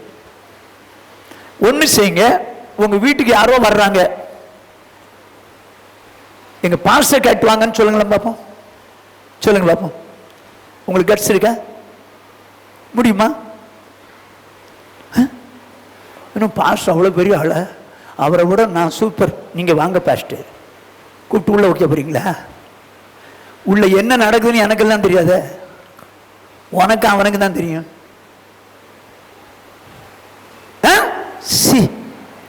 தவறான ஆட்களெல்லாம் உள்ள விடாத, ஜாக்கிரதை. வந்து தவறா உபதேசிச்சுட்டா என்னங்க பண்ணுவீங்க? சரி, தப்பு பண்ணலங்க, உங்கள்கிட்ட உங்க சரீர பிரகாரமா தப்பு இல்லை, ஆனா உபதேசத்தை தப்பா சொல்லிட்டா என்ன பண்ணுவீங்க? உங்களுக்கு உபதேசம் சரியா தப்பான்னு எப்படி கண்டுபிடிப்பீங்க?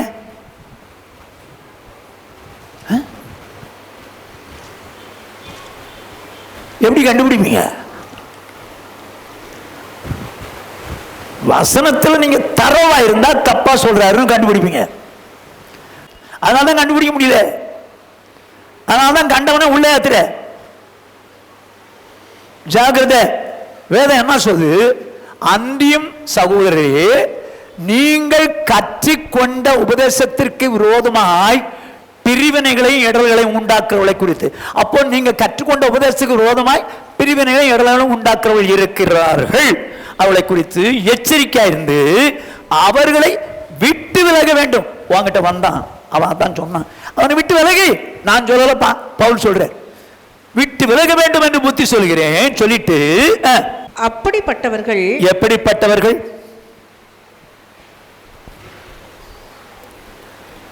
சத்தியத்தை விட்டு விலகும்படி தவறாய் போதித்தார்களே, அப்படிப்பட்டவர்கள் நம்முடைய கர்த்தராகிய இயேசு கிறிஸ்துவுக்கு ஊழியம் செய்யாமல் தங்கள் வயிற்றுக்கே ஊழியம் செய்து நய வசனிப்பினால், நல்லா கவனிச்சுங்க, நய வசனிப்பினால், ஆசவார்த்தையினாலும் இச்சக பேச்சினாலும் கபடில்லாதவருடைய இருதயங்களை வஞ்சிக்கிறவர்களா இருக்கிறார்கள். ஓஹோ, இவங்க வஞ்சிக்கப்பட்டது எதனால? கபடியே இல்லை, கள்ள கபடி இல்லை, வெளுத்ததெல்லாம் பால், வந்தவரெல்லாம் ஊழியக்காரர், சொன்னதெல்லாம் சத்தியம். ஏன் எல்லாம் சொன்னதெல்லாம் சத்தியமா ஏத்துக்கிட்டாங்க? கள்ளங்கபடி இல்லை. இவர் சொல்ற தப்பா போகுதே அப்படின்னு சொல்ல தெரியலையே. உங்க வீட்டுக்கு ஜெகோவா விட்னஸ் வர்றாங்க, என்ன பண்ணுவீங்க? அவருடைய உபதேசத்தில் நிலைச்சிருக்கணும். கிறிஸ்துவின் உபதேசத்தில் நிலைத்திருக்கிறவன் தான் பிதாவையும் குமாரனை உடையவன். மற்றபடி அந்த அடுத்த வசனம் தெரியுமா? மாறாக உபதேசம் பண்ற எவனையும் வீட்டில் ஏத்தாதுன்னு இருக்கு. அவன் அற்புதம் செஞ்சா என்ன, இல்ல பிசாசு விரட்டினா என்ன, இல்ல தீர்க்க தரிசனம் சொன்னா என்ன, வசனத்தின்படி நான் வாழ்றானா பார், அது உனக்கு தெரியுமான்னு பார். எங்க பாஸ், எனக்கே வசனம் தெரியாது, அப்புறம் நான் என்ன பண்ணட்டும்? உனக்கு வசனம் இல்லைன்னா ஏத்துக்காத. எங்க பாஸ்டர்கிட்ட கேட்கிறேன், நீங்க உள்ள வரலாமான்னு சொல்றேன், சொல்லுங்க சொல்லுங்க, என்ன பண்ணிடுவாரு அந்த ஆளு?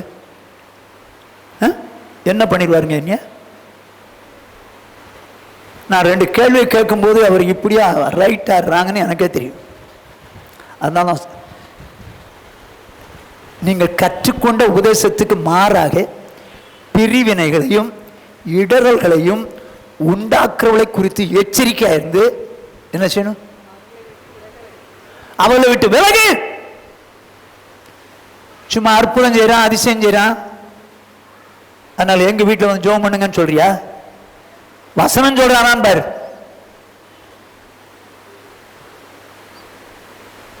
நிறைய பேர் ஏமாத்துட்டாங்கங்க. தயவு செய்து உங்களை கஞ்சி கேட்குறேன், ஏன் சபையை காப்பாற்றுறது ஏன் பொறுப்பு? ஏன் பொறுப்பு? உங்களை வஞ்சிக்கிறத நான் விரும்பலை. வசனம் சொல்லுது, கிறிஸ்துவின் உபதேசத்தில் நிலைத்திருக்கிறவனோ பிதாவையும். அப்ப இந்த உபதேசத்தில் எது வரைக்கும் நிலைச்சிருக்கணும்? முடிவு வரையும் நிலைச்சிருக்கணும். கடைசி வரைக்கும் நிலைச்சிருப்பேன். ஆண்டவரே, என்னை ஒப்பு கொடுக்குறேன். ஆண்டவரே, ஆண்டவரே, இந்த உபதேசம் என்ன சொல்லுது அப்படித்தான் நான் வாழுவேன். மாறாக அவங்க சொல்றாங்க இவங்க சொல்றாங்கன்னு சொல்லி நான் வாழ மாட்டேன். நிறைய பேர் எதுல வருவாங்க தெரியுமே? யூடியூப்ல வருவாங்க. நீங்க ரொம்ப நல்லவங்க, அதனால யூடியூப் நிறைய பாக்குறீங்க. ஜாகிரதை. யூடியூப்ல தவறான உபதேசங்களை உபதேசிக்கிறவர்கள் ஏராளம். அதை பார்த்து நீங்க விலகி போயிடாதீங்க. சரி, 3 காரியத்தில் நிலைச்சிருக்கணும்னு பார்த்தோம். என்னன்னு சொல்லுங்க?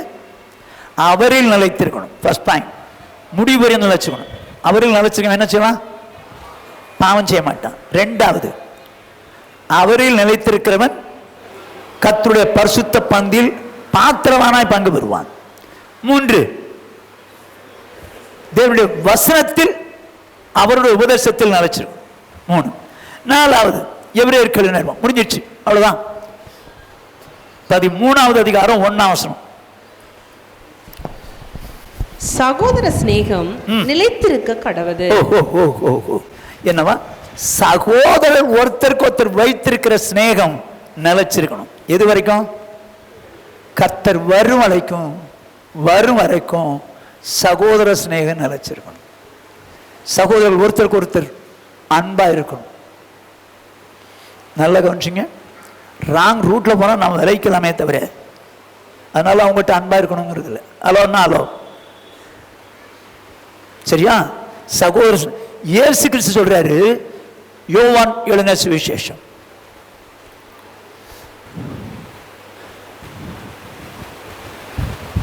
15வது அதிகாரம் 12வது வசனம். நான் உங்களில் அன்பா இருக்கிறது போல நீங்களும் ஒருவரில் ஒருவர் அன்பா இருக்க வேண்டும் என்பதே என்னுடைய கற்பனையாக இருக்கிறது. என்னவா? நான் உங்களில் அன்பா இருக்கிறது போல நீங்களும் ஒருவர். இயேசு எப்படி அன்பா இருந்தார்? இயேசு எப்படி அன்பா இருந்தார்?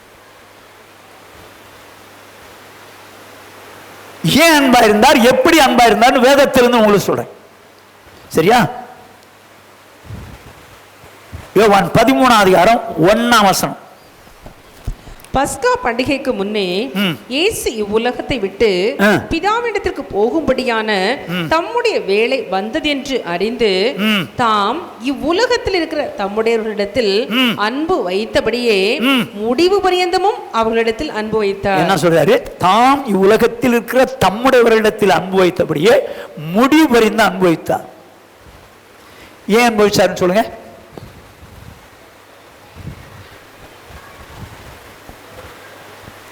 ஏன் அன்பு வைத்தார்? பிதாவிடத்தில் போகும்படியான வேலை வந்தது. அப்படியானா நான் தேவனிடத்துல போறேன், பிதாவிடத்துல போறேன், அதனால எல்லாத்தையும் அன்பா இருந்துரு. நம்ம எப்ப போறோம் தெரியாது. இயேசு எப்போ வருவாரு தெரியாது. அப்ப நம்ம என்ன செய்யணும்? எல்லாத்தையும் அன்பா இருக்கணும். 1, எப்படி அன்பா இருந்தார்? வாசிங்க 2ஆம் வசனத்திலிருந்து 5 வரைக்கும். சீமோனின் குமாரனாகிய யூதாஸ் காரியத்து அவரை காட்டிக் கொடுக்கும்படி பிசாசானவன் அவன் இருதயத்தை தூண்டின பின்பு அவர்கள் போஜனம் பண்ணி கொண்டிருக்கையில் தம்முடையதையும் தாம் தேவனிடத்திலிருந்து வந்ததையும் தேவனிடத்திற்கு போகிறதையும் இயேசு அறிந்து போஜனத்தை விட்டு எழுந்து வஸ்திரங்களை கழட்டி வைத்து. நல்லா கவனிச்சிங்க. போஜனத்தை விட்டு எழுந்து வஸ்திரங்களை கழற்றி வைத்து ஒரு சீலையை எடுத்து அறையிலே கட்டிக்கொண்டு பின்பு பாத்திரத்தில் தண்ணீர் வார்த்து சீஷருடைய கால்களை கழுவவும் தாம் கட்டிக்கொண்டிருந்த சீலையினால் துடைக்கவும் தொடங்கினார். கம்யூனியன் முன்னாலேயா கால் கழுவுறது முன்னாலேயா?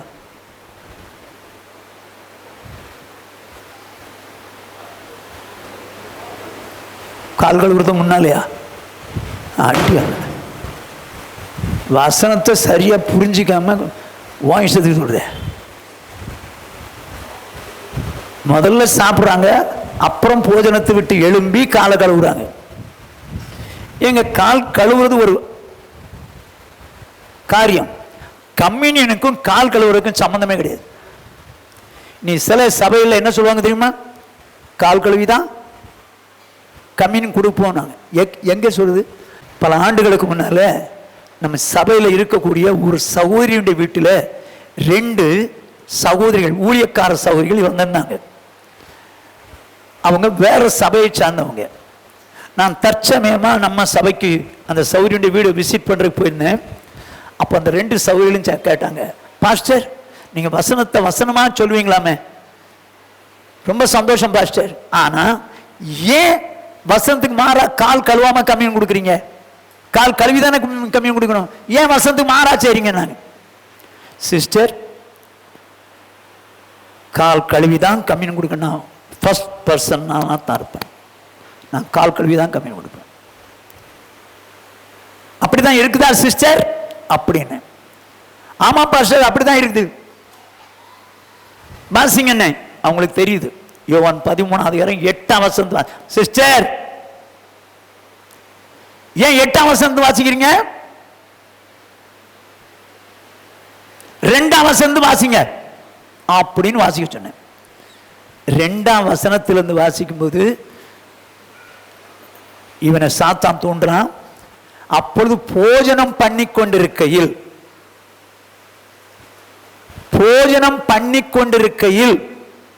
அப்படின்னு இருக்கும் பாருங்க. இருக்குதா இல்லையா 13ஆம் அதிகாரத்தில்? என்னைக்கு அதை வாசிச்சோம்? போஜனம் பண்ணி கொண்டிருக்கையில் இயேசு எல்லாவற்றையும் அறிந்து போஜனத்தை விட்டு எழுந்து, போஜனத்தை விட்டு எழும்பியாச்சு. எழும்பி வஸ்திரத்தை கலத்தி வச்சு பாத்திரத்தை தண்ணீர் வாய்த்து இடுப்புல துண்டு கட்டி காலை கழுவினார். சாப்பிட்ட பிறகா முன்னாலேயா?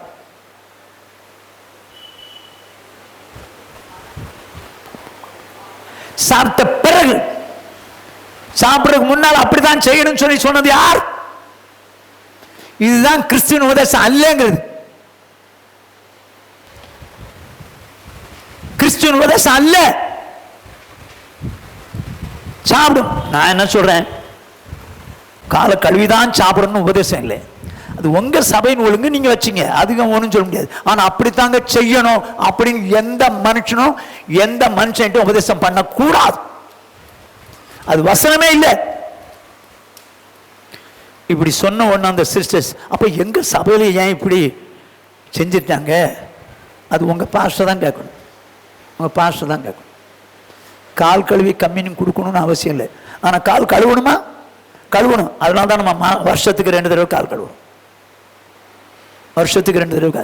சில இடங்கள்ல 3 நாள் என்ன வச்சு கம்மியும் கொடுப்பாங்க? சுத்திகரிப்பு கூட்டம்னு வச்சு கம்மியும் கொடுப்பாங்க. சரிதானே? 6 மாசம் கம்மியும் இருக்காது. அடுத்த 3 மாசம் 6 மாசம் கழிச்சு 3 நாள் சுத்திகரிப்புன்னு கட்டு வச்சு கம்மியும் கொடுப்பாங்க. அந்த 3 நாள் சுத்தமாகும். அங்க வரலன்னா கம்மியும் கொடுக்க மாட்டாங்க. இப்போ அது ஒழுங்கா வசனமா? இல்லை. இவங்க சபையின் ஒழுங்கு. இப்போ நான் புரிய மாதிரி சொல்றேன். இந்த 6 மாசத்துல இவங்க செஞ்ச குற்றங்களை இந்த 3 நாள்ல சொல்லி அறிக்கையிடணும். அப்படி அறிக்கையிட்டாதான் கம்மியே கொடுப்பாங்க. சப்போஸ் அறிக்கையிடலன்னா, அந்த கூடுகைக்கு வரலன்னா கம்மியும் எடுக்கக்கூடாது. சரியா? அப்படி வேதத்தில் எங்கேயுமே எழுதப்படலை. உங்க சபையின் ஒழுங்கு அதை வச்சுங்க, எனக்கு தெரியாது. ஆனா நான் இப்படி சொல்றேன், இந்த 3 நாள் சுத்தம் ஆயிட்டல, எது கம்மியும் எடுக்க தானே? கம்மியும் எடுத்து அடுத்த 6 மாசத்துல விட நீ சுத்தமாக. அதுக்கு இடையில ஆண்டவர் வந்தா நீ சுத்தம் இல்லையா, பிறக்க முடியாதே. நான் அப்படி சொல்லல. என்னாலும் சுத்தமா இருக்கணும். போ, என்னாலும் சுத்தமா இருக்கணும். என்னைக்கு வேணாலும் கம்மியும் எடுக்கணும்.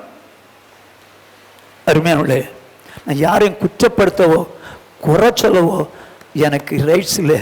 ஆனால் வேதத்தை அறியாதனால ஜனங்கள் வித்தியாசமாக போகிறாங்க. அதனால தான் சொன்னார், என்னுடைய நீங்கள் கற்றுக்கொண்ட உபதேசத்துக்கு மாறாக பிரிவினைகளையும் இடர்களையும் உண்டாக்குவதை குறித்து எச்சரிக்கையாக இருந்து அவர்களை விட்டு விலக வேண்டும் என்று நான் உங்களுக்கு புத்தி சொல்லுகிறேன். அருமையானே, கடைசியில் சகோதர சிநேகம். இந்த சிநேகத்தை இயேசு சொல்றாரு, நான் உங்களில் அன்பா இருந்தது போல நீங்கள். இயேசு எப்படி அன்பா இருந்தார் நீங்க சொல்லுங்க பாப்போம். இப்போ எங்க அவருடைய உயிர் போறதுக்கே ஒருத்தன் காரணமா இருக்கான், யூதாஸ். அவன் காலையும் கழுவிட்டான். நம்ம எவனோ நம்ம காலை மிதிச்சாங்கிறதுக்கே பேச மாட்டோம். எவனோ மிதிச்சுட்டான், சாரி கூட சொல்லல. இனிமே நான் பேசுவேன்.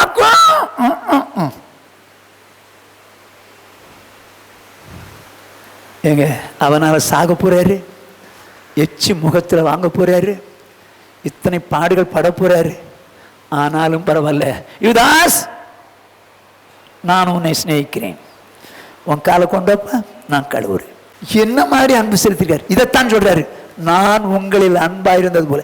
இது நடந்தது 13ஆம் அதிகாரம் 2ஆம் வசனத்துல. ஆனா அவர் சொல்றது 15ஆம் அதிகாரம் 12ஆம் வசனத்துல. நான் உங்களில் அன்பா இருக்கிறது போல நீங்களும் ஒருவர் அன்பா. எங்க உங்களுக்கு விரோதமா எவனோ பேசிட்டாங்க, உங்களுக்கு விரோதமா எவனோ சண்டை போட்டாங்க, நீங்க என்ன செய்யலாம்? அவனை பார்த்தோன்ன முகத்தை அப்படி திருப்பிட்டு போகாதீங்க. தயவு செய்து அவனை பார்த்தான், பிரைஸ் தி லார்ட் சொல்லிட்டு வணக்கம் சொல்லிட்டு போயிட்டாரு. கசப்பை வைக்கக்கூடாதுங்க. நம்ம அடுத்தவன் மேல சவுர் மேல கசப்பு வச்சா என்ன நடக்கும் தெரியுமா? 2 வசனம் சொல்லி முடிக்கிறேன், 2, 3, 4 சரி போவோம், வாசிங்க. 1 யோவான் 3ஆவது அதிகாரம் 14வது வசனம் 15வது வசனம். நாம் சகோதரிடத்தில் அன்பு கூறுகிறபடியால் மரணத்தை விட்டு நீங்கி ஜீவனுக்கு உட்பட்டிருக்கிறோம் என்று அறிந்திருக்கிறோம். என்னவா? சகோதரத்தில் அன்பு கூறுறபடினால மரணத்தை விட்டு நீங்கி ஜீவனுக்கு உட்பட்டிருக்கிறோம் என்று அறிந்திருக்கிறோம். ஓகே. சகோதரிடத்தில் அன்பு கூறாதவன் மரணத்திலே நிலை கொண்டிருக்கிறான். என்ன சொல்ல பாருங்க, சகோதரனிடத்தில் அன்பு கூறாதவன் மரணத்திலே நிலை கொண்டிருக்கிறான். அருமையான சகோதரனே, உனக்கு தெரிஞ்ச ஆவிக்குரிய சகோதரனிடத்தில் நீ அன்பு கூறலன்னா எதுல நிலையா இருக்கிற? மரணத்தில், நரகத்தில் இருக்கிறேன்னு அர்த்தம். நரகத்தில் இருக்கிறேன்னு அர்த்தம். அவனுக்கு பிடிக்கல, அவன் என்னமோ செஞ்சுட்டான், அவனுக்கு புத்தியில செஞ்சான். உனக்கு புத்தி இருக்குல்ல, நீ அன்பா இருந்துக்க. நரகத்தில் இருக்கிறான், மரணத்துல சொல்லிட்டு இப்போ 15ஆம் வசனம் படிங்க. தன் சகோதரனை பகைக்கிற எவனோ மனுஷ கொலைபாதகனா இருக்கிறான். என்ன சொல்லுது? தன் சகோதரனை பகைக்கிற எவனும் மனுஷ கொலைபாதகன். அப்போ கிறிஸ்துவனுடைய பிள்ளைகள் அவங்களை யாரையாவது நம்ம அவன் ஏதோ செஞ்சுட்டான்னு பகைச்சான்னு வச்சுங்க, என்ன அர்த்தம்?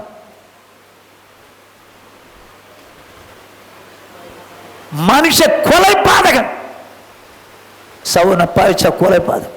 நோ, அவன் செஞ்ச தீமைக்கு அவன் வாங்கிட்டு போறான். அவனை பார்த்தா நம்ம அலோ பிரைஸ்ல நல்லா பேசிட்டு போயிடுவோம். கசப்பை வைக்காதீங்க, கசப்பை வைக்காதீங்க. அவன் செஞ்சதுக்கு நமக்கு வேதனை தான் இருக்கும்.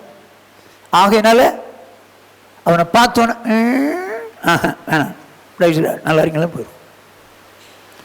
இப்போ வேதனை சொல்லுது, அவன் மனுஷ கொலைபாதகனா இருக்கிறான். சவுன பயிற்சா. ஓகே. 1 நரகத்தில் நிலைச்சிருக்கான், 2 கொலைபாதகன், 3வது 1 யோவான் 4:20 வாசிங்க. தேவனிடத்தில் அன்பு கூறுகிறேன் என்று ஒருவன் சொல்லியோ தன் சகோதரனை பகைத்தால் அவன் பொய்யன். 1 வசனம் சொல்லுது, 1 கொலைகாரன். இப்ப என்ன சொல்லுது? சவுனை பகைத்தால் பொய்யன். 1 கொலைகாரன் இல்லைன்னா பொய்யன். பகைச்சா யாரையாவது பகைக்கிறீங்களான்னு பாருங்களேன், யாரையாவது பகைக்கிறீங்களான்னு பாருங்க. என்ன செய்யலாம்?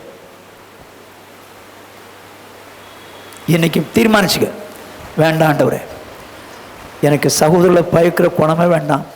அவன் என்ன செஞ்சாலும் அது ஆண்டவருக்கும் அவனுக்கும் நான் அவனை சிநேகிக்கிறதுக்கு எனக்கு ஒரு நல்ல இருதயத்தை தான்.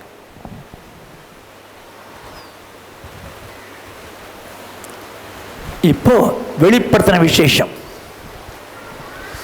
22வது அதிகாரம் 16வது வசனத்தை வாசிங்க. சபைகளில் இவைகளை உங்களுக்கு சாட்சியாக அறிவிக்கும்படிக்கு இயேசுவாகிய நான் என் தூதனை அனுப்பினேன். இயேசு சொல்றாரு, சபைகளில் இவைகளை உங்களுக்கு சாட்சியாக அறிவிக்கும்படிக்கு இயேசுவாகிய நான் என் தூதனை அனுப்பினேன். இயேசு தான் தூதனை அனுப்புறாரு. எதுக்கு அனுப்பினாரு? சபைகளில் இவைகளை உங்களுக்கு சொல்லும்படி. அப்ப அந்த வெளிப்படுத்தின விசேஷம் யாருக்கு சொல்லப்பட்டது? சபைக்கு. கவனமா கேட்டுங்க, சபைக்கு. இப்போ சபையில உள்ள அந்த சபைக்கு என்ன சொல்லப்படுதுன்னு 21 அதிகாரம் 8ஆம் வசனம் பாருங்க. 21:8. பயப்படுகிறவர்களும், நல்லா கவனிச்சுங்க, பயப்படுகிறவர்களும் அவிசுவாசிகளும். அவிசுவாசிகள்னா யாருங்க? ரட்சிக்கப்பட்டவர்களில் பயப்படுகிறவர்கள் 1. 2 அவிசுவாசினா யாரு? அன்பிலீவர்ஸ் அல்ல, அன்பிலீவிங், வேதத்தை விசுவாசிக்காத அவிசுவாசி. அவிசுவாசிகளும் அருவருப்பானவர்களும் கொலைபாதகரும். இதுக்கெல்லாம் நான் டெஃபினிஷன் சொன்னா நேரம் ஜாஸ்தி ஆயிரும், விட்டுறேன். விபச்சாரக்காரரும். கொலைபாதகர் ஏங்க என்ன பொருள் பாருங்க, கொலைபாதகர். இவனை கத்தி எடுத்து குத்தியா கொன்னா, கத்தி எடுத்து குத்தியா கொன்னா, துப்பாக்கி எடுத்து சுட்டா கொன்னா, சவரனை பகைத்தான், பகைத்ததினால் அவன் கொலைகாரன். கொலைகாரரும் விபச்சாரக்காரரும் சூனியக்காரரும் விக்கிரகாராதனைக்காரரும் பொய்யர் அனைவரும். அடிசக்க பொய்யர் அனைவரும் 2ஆம் மரணமாகிய அக்னியும் கந்தகமும் எரிகிற கடலிலே பங்கடைவார்கள் என்ற 8 பாயிண்ட் இருக்கு. 8 பாயிண்ட் இருக்கு. அதுல நமக்கு இன்னைக்கு வர வேண்டிய பாயிண்ட் 1, கொலைபாதகன். நீ சவரனை பகைச்சா மனுஷ கொலைபாதகன். 2, சவரனை பகைத்தால் நீ பொய்யன். நீ பொய்யன். இடம் எங்க? அக்னியும் கந்தகம், கடல், நரகம். சப்போஸ் அக்னிக்குள்ள போக முன்னால இவன் எங்க போறான்? செத்து போயிட்டா பாதாளத்துக்கு போவான். அக்னி ஜுவாலை. நியாயத்தீர்ப்புக்கு அப்புறம் அக்னி கடலுக்குள்ள போறான். சௌர்ணே, சகோதர சிநேகம் நிலைத்திருக்கணும். அவன் கேரக்டர் வேணா வேற மாதிரி இருக்கலாம். யூதாஸ் காரியத்து இயேசுவை காட்டி கொடுக்கிற அளவுக்கு கேரக்டர் வேற. ஆனா இயேசுடைய கேரக்டரோ அப்படிப்பட்டவன் மேலே அன்பு செலுத்த கேரக்டர். நீங்களும் நானும், ஆண்டவரே எங்களை பகைக்கிறவர்களுக்கு கூட நாங்கள் நன்மை செய்யத்தக்கதாய் என் கேரக்டர் மாறட்டும் ஆண்டவரே, மற்றவங்களை நான் சிநேகிக்கட்டும் ஆண்டவரே. ஒரு நாளும் என் சௌரனை பகிர்ச்சி கொலைகாரனா மாறக்கூடாது. ஒரு நாளும் சௌரனை பகிர்ச்சி பொய்யனா மாறக்கூடாது. அது நிமித்தம் 2ஆம் மரணமாகி அக்னியும் கந்தகம் கடலில் நான் பங்கடக்கூடாது. என்னை ஒப்பு கொடுக்குறேன் ஆண்டவரே, என்னை ஒப்பு கொடுக்குறேன். யாருக்காவது யார் மேலேயாவது கசப்பு இருக்குதான் பாருங்க, இன்னையோட கசப்பு ஒழிஞ்சிடும், ஒழிஞ்சிடும். இன்னையோட கசப்பு ஒழிஞ்சிடும். எல்லாரும் முழங்கால் படியும்.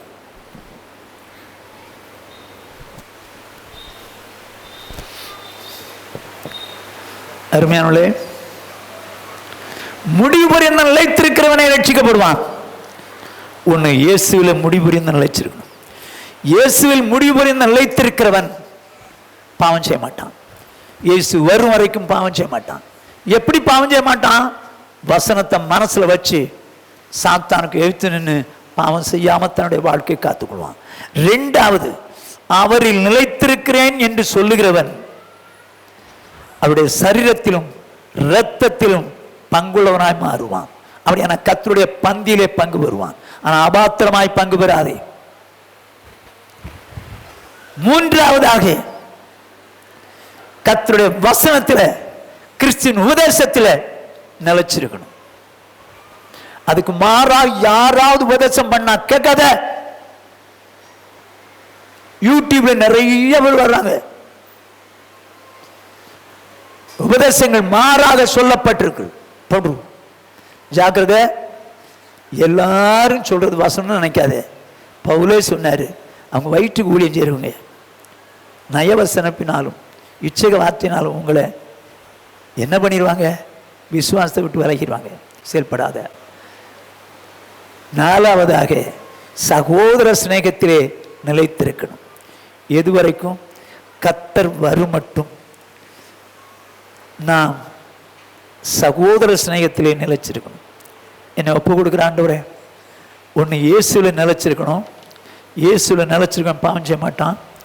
இயேசுவில் நிலைச்சிருக்கிறவன் கர்த்தருடைய பந்தியில் பாத்திரவானாய் பங்கு வருவான். அவருடைய வசனத்தில் நிலைச்சிருக்கிறவன் தவறான உபதேசங்களுக்கு தன்னை ஒப்பு கொடுக்க மாட்டான். அடுத்தது சகோதர சிநேகத்தில் நிலைச்சிருக்கணும். கடைசி மட்டும் நான் அப்படி சிநேகிக்க எனக்கு அப்படிப்பட்ட கிருபையை தருவீராக, அப்படிப்பட்ட கிருபையை தருவீராக. எல்லாரும் ஆண்டோட சொல்லாம, ஆண்டவரே நான் இதுவரைக்கும் உண்மையிலே நிலைச்சிருக்கிறேன், மரண வரியந்தான் நான் உண்மையிலே நிலைச்சிருக்கணும்ப்பா, முடிவு வரியந்தான் நிலைச்சிருக்கணும். என்னை ஒப்பு கொடுக்குற ஆண்டவரே, இன்னைக்கு தீர்மானிக்கிற தீர்மானத்தோடு என் வாழ்க்கை முடியக்கூடாது. தீர்மானத்தை நான் முடிவு புரிந்தும் செயல்படுத்தி நான் நிலைத்திருக்க என்னை அர்ப்பணிக்கிறேன். எல்லாரும் சொல்லலாமா?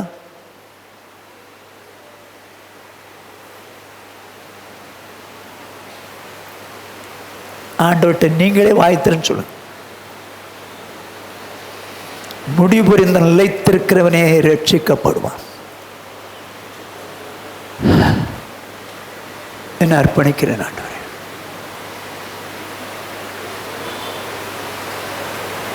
எங்களை நேசிக்கிறேன் எங்கள் மகா பரிசுத்தமுள்ள எங்கள் பரலோக பிதா, உம்முடைய பரிசுத்தமுள்ள நாமத்தை வாழ்த்தி ஸ்தோத்திரிக்கிறோம். கிருபை இரக்கமுள்ள தேவனையுமே ஸ்தோத்திரிக்கிறோம். தகப்பனே, இந்த அருமையான நல்ல நாளுக்காக நன்றி செலுத்துகிறோம். இந்த நாளிலும் சபையிலே வந்த எங்களுக்கு கர்த்தர் முடிவுபுரிந்து நிலைத்திருக்கிறவன் தான் ரட்சிக்கப்படுவான் என்ற வார்த்தை வச்சு கர்த்தரில் நிலைச்சிருக்கணும். பாவம் செய்யக்கூடாதுப்பா. கர்த்தரில் நிலைச்சிருக்கிறேன், தகுதி உள்ளவனாய் கர்த்தருடைய பந்தியில் பங்கு பெறணும். கிறிஸ்துவின் உபதேசத்தில் நிலைக்கிற அந்த அனுபவத்தை தாங்க. சகோதர சிநேகத்தில் நிலைச்சிருக்கணும். நான் முடிவுறிந்தும் நானும் நாங்களும் நிலைச்சிருக்கிற அந்த பாக்கியத்தை தாங்க, அந்த பாக்கியத்தை தாங்க. எங்களை மனப்பூர்வமாய் அவைகளுக்கு ஒப்பு கொடுக்கிறோம். கடைசி மட்டும் அப்படி நடத்துங்க. இயேசு என்றைக்கு வந்தாலும் அவரை சந்திக்க எங்களையும் எங்கள் சபையும் ஆயத்தப்படுத்தும். இந்த கருத்தில் கொடுக்குறோம். துதி கனம் மகிமை எல்லாவற்றையும் மகிழ்ச்சி செலுத்துகிறோம். ஞானஸ்நான ஆராதனை பொருட்படுத்துகிறோம். இயேசு கிறிஸ்துவின் இன்ப நாமத்தில் பிதாவே. என் ஆத்மாவே கர்த்தரை ஸ்தோத்திரி, என் முழுவதும் பரிசுத்த நாமத்தை ஸ்தோத்திரி. என் ஆத்மாவே கர்த்தரை ஸ்தோத்திரி, அவர் செய்த சகல உபகாரங்களை மறவாதே. ஆம், நம்முடைய கர்த்தராகிய இயேசு கிறிஸ்துவினுடைய கிருபையும் பிதாவாகிய தேவனுடைய அன்பும் பரிசுத்த ஆவியானுடைய ஐக்கியமும் அந்யோன்யமும் ஆறுதலும் சமாதானமும் இன்றும் என்றும் நம்மனவரோடும் உலகில் உள்ள சகல பரிசுத்தங்களோடு காப்பதாக. ஆம். ஹல்லேலூயா, ஹல்லேலூயா, ஹல்லேலூயா.